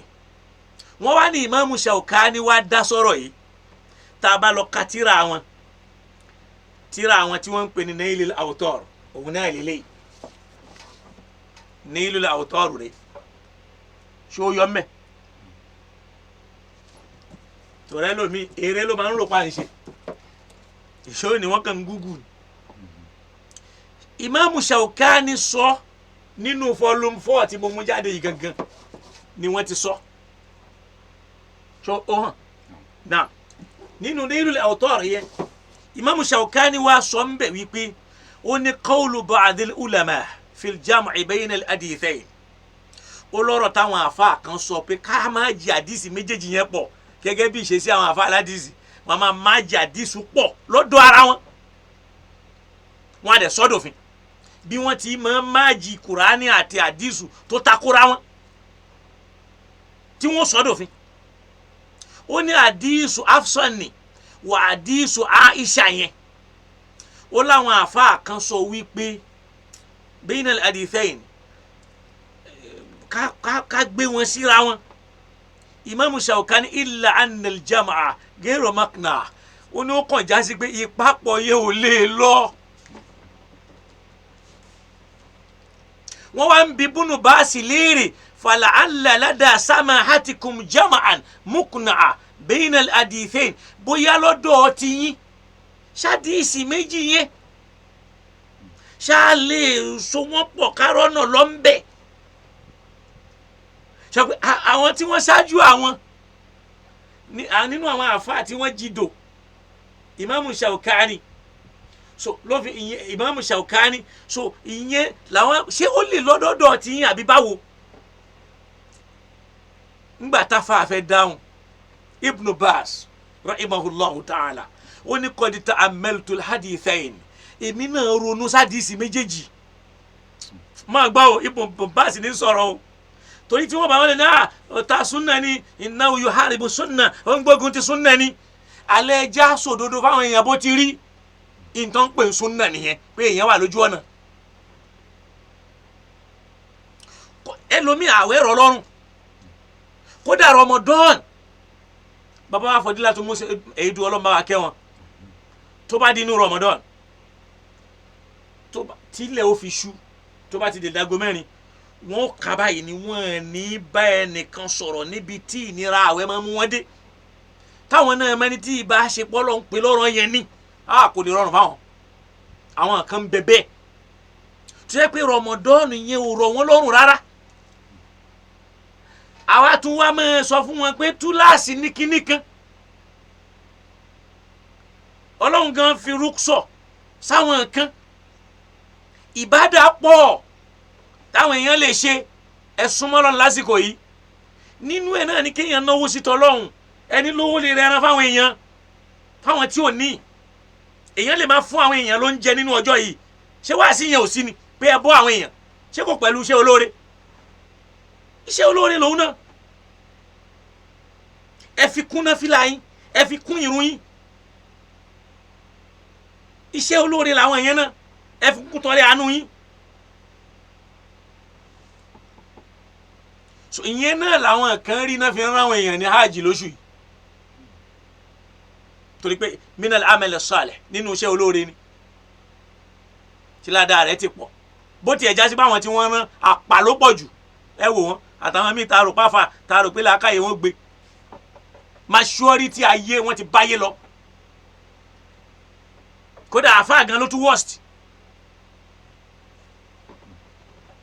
àti ẹ̀tún ráfà kan tó sọ yìí pé kílẹ̀ tí yàn ní yàsẹ́ fi láti owó tó bá wọn láti Nàìjíríà ní kéèyàn má yàsẹ́ fi kéré kéèyàn wá dó ń ranù kó wá dàbí ìgbà táwa lórí TikTok làwọn èèyàn ń ṣe nísìnyí ó mọ tó ń pè ní iṣẹ́ ájì ni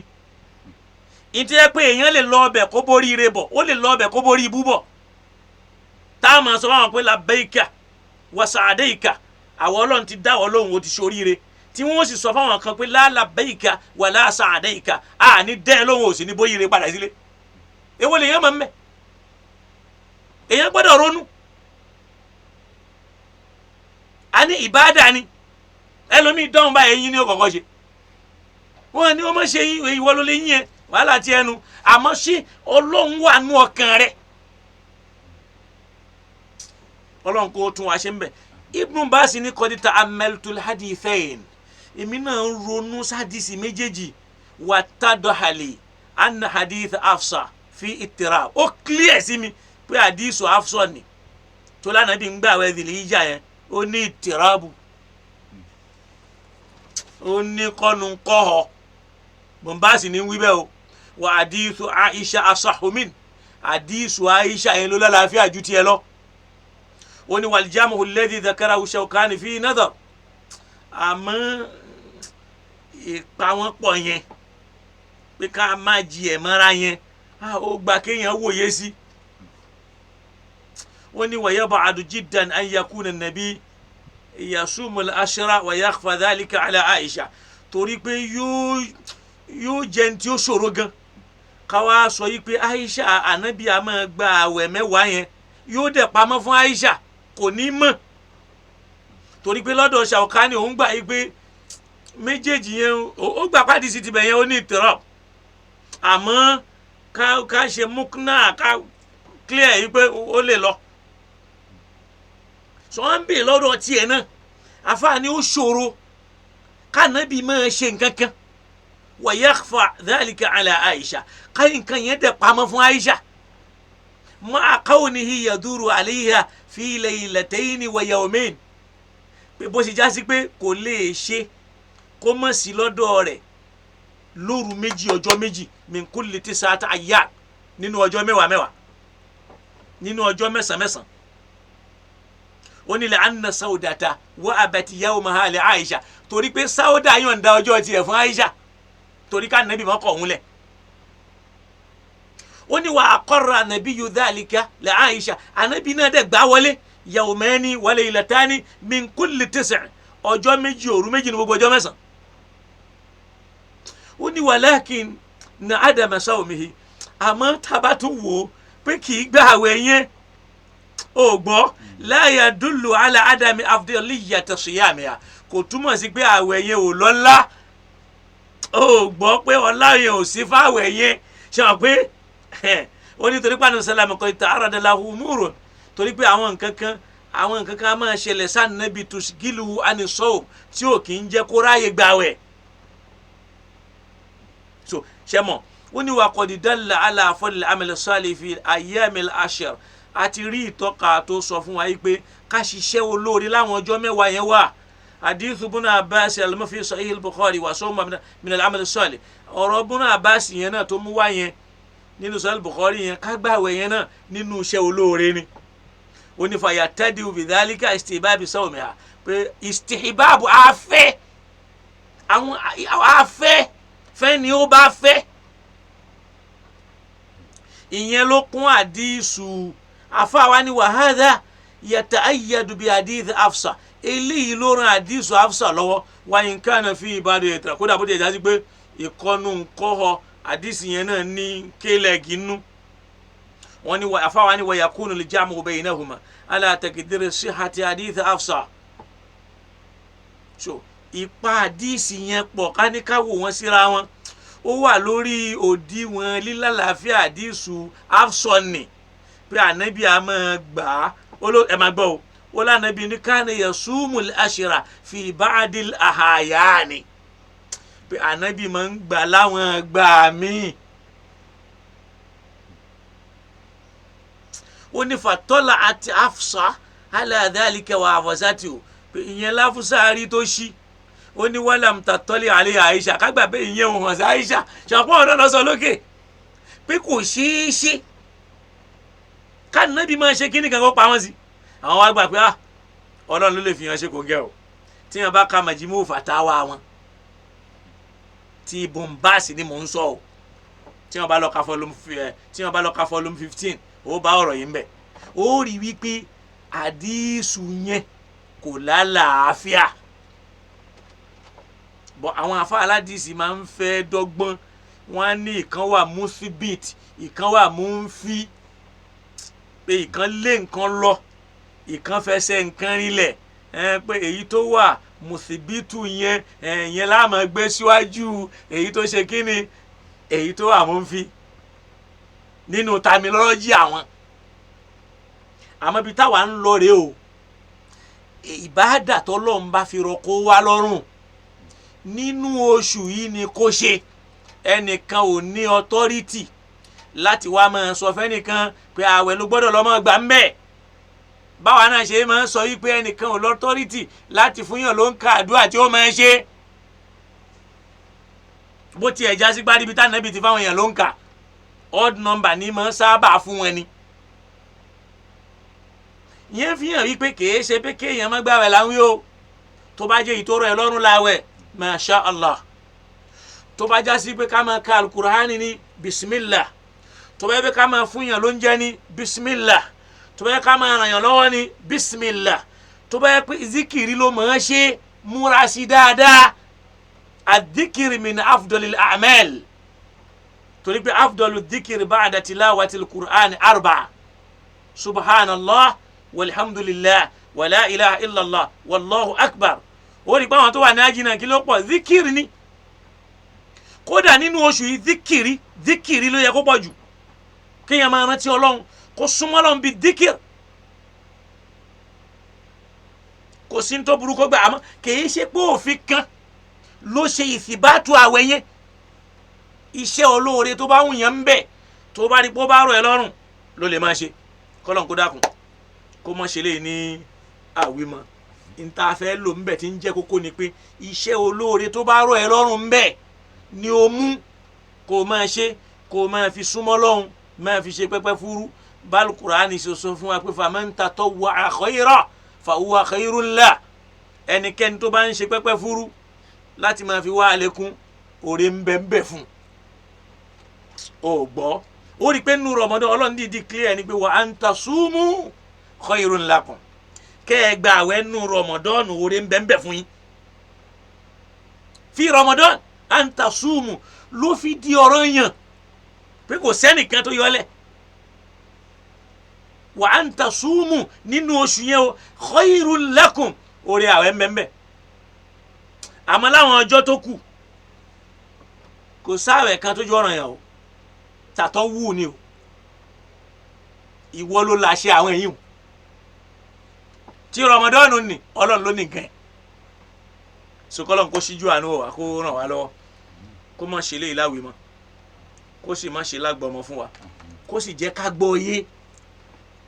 tòrá gbọ́ yé yẹn gan ni gbogbo ẹlòmíràn ó ń takò súnnà ni rárá o ó rí i pé èmi náà ò sọ pé àwẹ̀ yẹn ò dáa àmọ́ kì í ṣe dọ́tà àmọ́ sọ́dọ̀ ọ̀rọ̀ yẹn fẹ́ lómi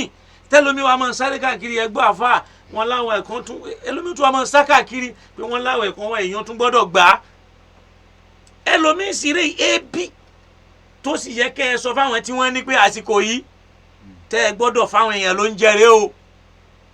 min a'malil birri it'amu ta'am ọlọ́ngàn sọ bẹ́ẹ̀ fakku raqabatin aw it'amun fi yawmin dhi masghaba yatiman dha maqraba aw miskinan dha matraba thumma kana min alladhina amanu wa tawasaw bil haqqi bis sabri wa tawasaw bil mar'ama ibẹ̀ yẹn ló ti kan pé wọ́n lè náwó fáfa òkè kan tó ṣòro láti pọ́n nínú ayé níbi tí Ọlọ́run gan ti lè ṣàánú ẹ̀dá ó wá bẹ̀rẹ̀ sí ní kà béèyàn bá fẹ́ lálùyọ tó bá fẹ́ lu àlùyọ ó ní it'amun fi yawmin dhi masghaba máa fáwọn èèyàn ló ń jẹ fi yawmin láwọn ọjọ́ tó mọ̀ pé pípa wọn yatiman dha maqraba àwọn ọmọ òrukàn tí wọ́n súnmọ́ aw miskinan dha matraba àwọn táyì ní òjò lè béèrè ìyá sì ń jẹ wọn summa ó ní lẹ́yìn kana minal ladhina amanu ló tó kan àwọn tó gbọ́ Ọlọ́run gbọ́ tawasaw bis sabr tó yẹ pé iṣẹ́ táwọn ń ṣe àwọn làwọn máa jíṣẹ́ Ọlọ́run pé ẹ ṣe sùúrù o ẹ má dàlúrú o ẹ má fa wàhálà wa tawasaw bil mar'ama àwọn tí wọ́n ń ṣe wáàsí àánú kì í ṣe àwọn tó ń fi wáàsí dayérú làwọn èèyàn máa fẹ́ kún lọ́wọ́ wọ́n yé fún àwọn tí wọ́n bá fẹ́ tú wáàsí táyé ṣe. kọ́lọ́n kó síjú àánú wa gbogbo àwọn tí wọ́n bá ránṣẹ́ Ọlọ́run lọ́wọ́ nínú ayé lára wa Ọlọ́run bá wa ràn wọ́n lọ́wọ́ o má dojú tì wọ́n o pàápàá bàbá wa kan bàbá dáadáa bàbá mi tí wọ́n ń sábà ṣàdúrà fún yìí Ibrahim Bádéjọ Ọlọ́run má padà lẹ́yìn wọn má padà lẹ́yìn àwa náà kó síjú àánú wa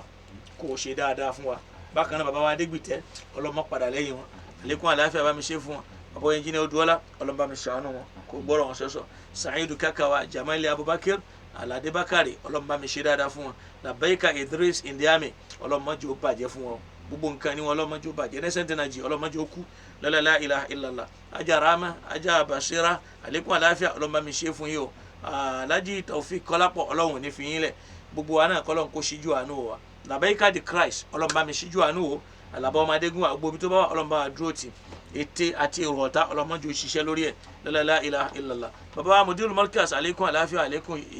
ẹ̀mí gígùn Ọlọ́run bá mi ṣe fún wọn gbogbo ẹni tí ń bá ń kún wọn Ọlọ́run bá wa máa kún wọn bí yẹn bá wá ní kó má dáa fún wọn Ọlọ́run dákun afa irú ẹni bẹ́ẹ̀ lé ẹ lọ́wọ́ gbogbo ohun tó bá tọ́ tó máa ń ṣe fáwọn ẹni bí Ọlọ́run bá wa ṣe fún Allahumma ya man shafaita أيوب وكشفت در يعقوب اشف كل مريض يتألم ولا يتكلم اللهم إنا نسألك الشفاء لشيخنا حبيب الله آدم عبد الليلوري ولكل روح أجازت عن النبي بسبب المرض ربي أري ثم أول ثم اشفي كل نفس لا يعلم بوجائع إلا أنت إنك على كل شيء قدير لقد جاءكم لإلاف إن أتينا فاتها بسم الله الرحمن الرحيم وقد جاءكم رسول من أنفسكم عزيز عليه ما عنيتم حريص عليكم بالمؤمنين رؤوف رحيم فإن تولوا فقل حسبي الله لا إله إلا هو عليه توكلت ورب العرش العظيم بسم الله الرحمن الرحيم لإلاف قريش إلافهم رحلة الشتاء والصيف فليعبدوا رب هذا البيت الذي أطعمه من جوع وآمنه من خوف بسم الله الرحمن الرحيم إنا أعطيناك الكوثر فصل لربك وانهر إن شانئك هو الأبتر بسم الله الرحمن الرحيم الحمد لله رب العالمين الرحمن الرحيم مالك يوم الدين إياك نعبد وإياك نستعين اهدنا الصراط المستقيم صراط الذين أنعمت عليهم غير المغضوب عليهم ولا الضالين آمين ولا حول ولا قوة إلا بالله Adamo, Adamo, Alilori. Adamo, Adamo, Alilori. Adamo, Adamo,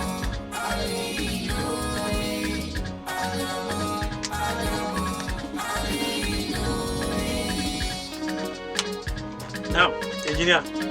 ìṣẹ́jú mẹ́wàá tó kù ká fi gba ìpè wọlé kọ́lọ́n kó ṣíjú àánú wa kọ́lọ́n kó ṣàánú fún wa ojú òpó wa yóò máa jẹ́ +234 90 999 41234 both direct call and WhatsApp gbogbo kọ́ọ̀lù wa sílẹ̀ ká ṣe ní ṣókí torí pé tó bá di 6:30 inshallah a kù ní orí afẹ́fẹ́ ká tó máa rí ìpè náà a ṣàdúrà fún àfáwà díndín ọlọ́mọba aṣíjú àánú wòyí Ògúnlákin Jẹ̀mí Kamil ọlọ́run ní bàdá àdáyé jẹ́ léyà tí ń bọ̀ yìí yóò ṣojú oníkálukú wa a ṣe pẹ̀lú dẹ̀ra àníṣe nù nira kò ní bá wa lẹ́gbà ẹ̀wọ̀n kò sì ní bá wa nílé ìwòsàn àlàáfíà tó pé yóò ṣe fún wa bákan náà àfáwà Tóbi Búsàrí ọlọ́run ní bàdá àdáyé jẹ́ lọ́lá la ilaha illallah Muhammad rasulullah wala hawla wala quwwata illa billah ó dà pé nẹ́tíwọ̀kì yẹn ó fẹ́ tẹ́rìbù díẹ̀ torí pé kò jẹ́ kí n láǹfààní àti rí a máa fi léyìí retí ìpè inshallah so jẹ́ kí n lọ sórí ọ̀dọ̀ yín bóyá ọlọ́run ní kí n rí ẹnu ọkọ̀ tó gbé wa náà pé wọ́n dà pé nẹ́tíwọ̀kì yẹn ó ní bó ṣe jẹ́ so kọ́lọ́n kó ṣe dáadáa fún wa kó ràn wá lọ́wọ́ so lẹ́nu ijọ́ mẹ́ta yìí náà gbogbo àwọn nẹ́tíwọ̀kì wa náà ló dẹnu kọlẹ̀ bíi táyà mọ́tò naam jẹ́ ń wọbí lọ so bóyá ọlọ́run lè ní kárí no masha Allah à ń fi yẹn retí ìpè ní o gbogbo àwọn tí wọ́n ẹ̀yin olólùfẹ́ wa gbogbo yín náà la ṣàdúrà fún ọlọ́run kó bá wa gbàdúrà yín kó sì bá wa gbọ́rọ̀ yín sẹ́sọ̀ lọ́la ilà masha Allah àfáwà Akala Fatai ọlọ́run bá mi ṣíjú àánú wòye Àdìsá Innocent ọlọ́run ní bàdáadáa yín jẹ́ Rosak Abdulsalam ọlọ́run ní fi yín lẹ́gbàá kankan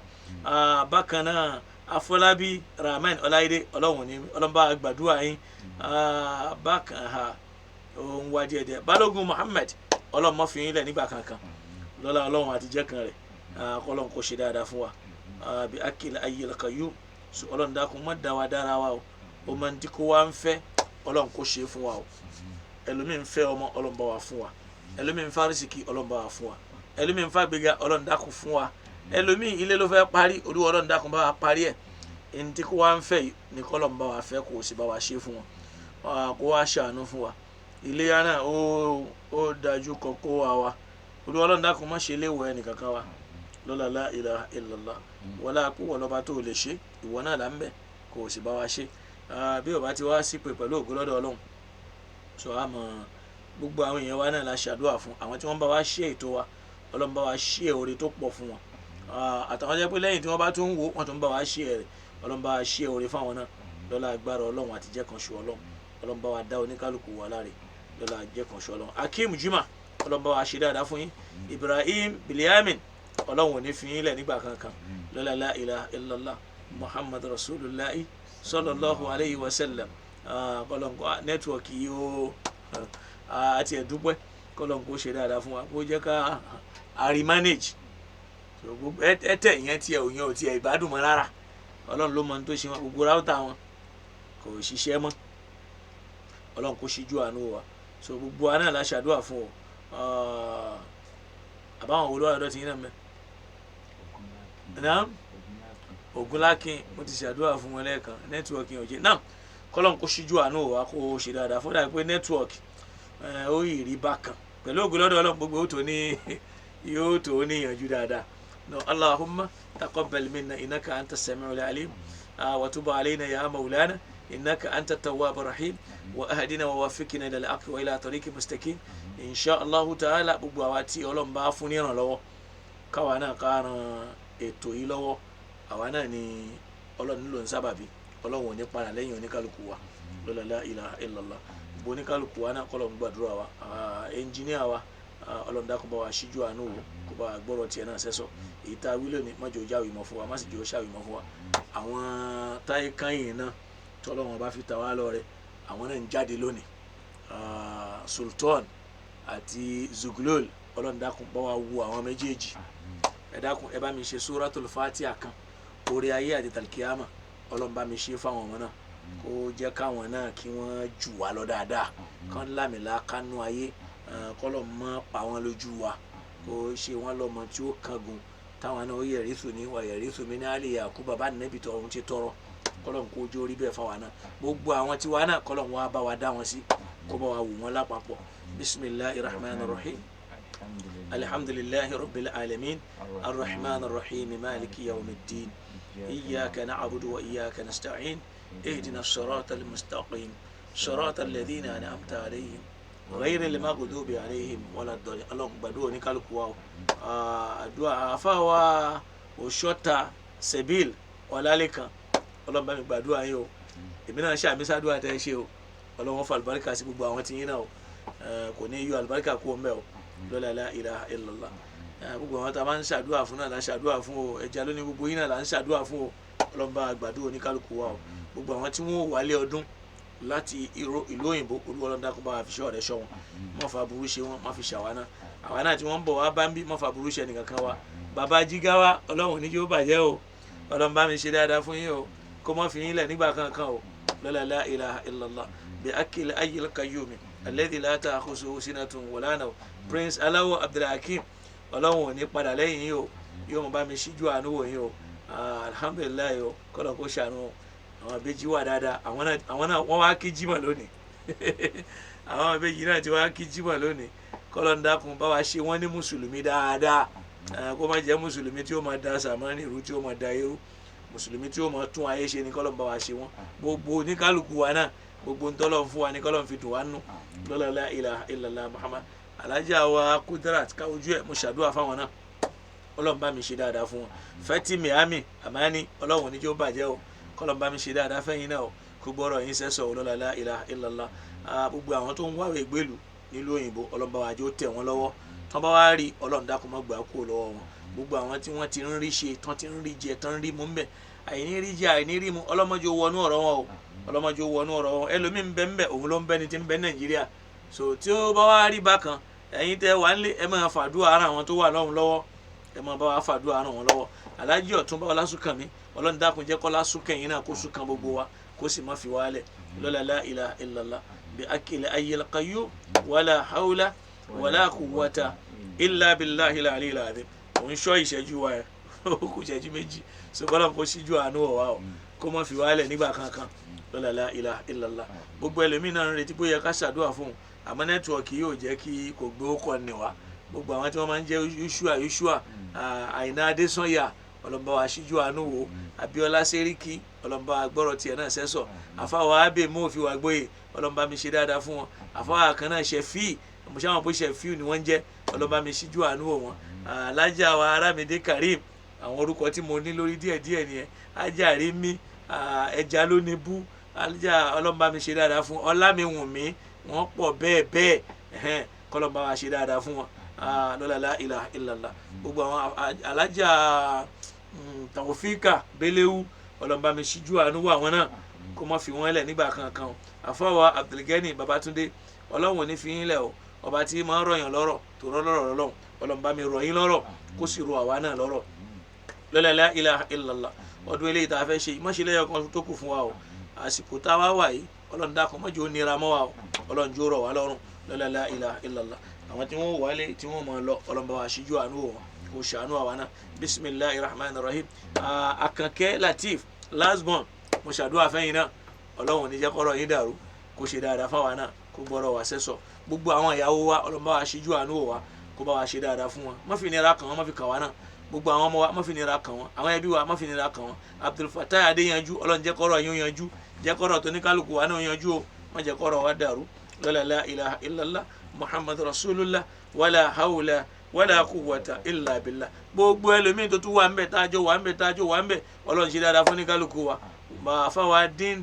ọlọ́run ṣe àjẹkọ́rọ̀ yín kó máa dán kó máa dùn kó máa dùn bí oyin kí tiwa náà máa dún kó máa dùn kó máa dùn bí oyin wákàtí wàá dá tá a máa fi ṣe lọ náà ni wákàtí mo dá ń jímọ̀ lónìí pé ọlọ́run gbà wá láàyè owó gbà wá láàyè ọmọ fún wa lẹ́mìí gígùn pẹ̀lú àlàáfíà ara ọlọ́run gbà wá láàyè owó gbà wá láàyè ọmọ fún wa lẹ́mìí gígùn pẹ̀lú àlàáfíà ara ọlọ́run gbà wá láyè owó gbà wá láyè ọmọ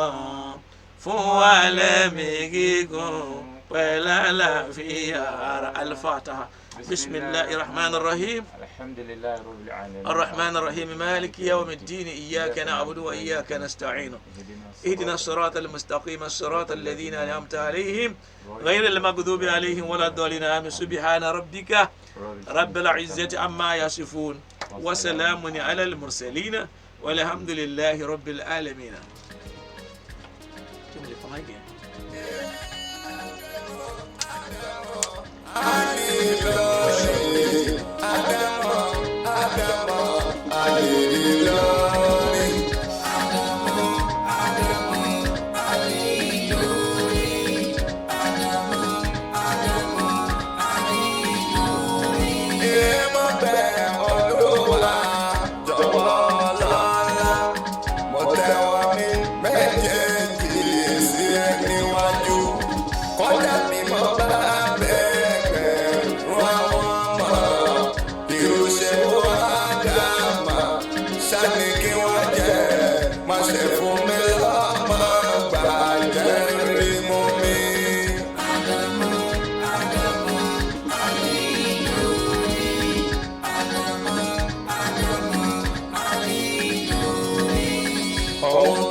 Ìwọ̀n falẹ̀ ló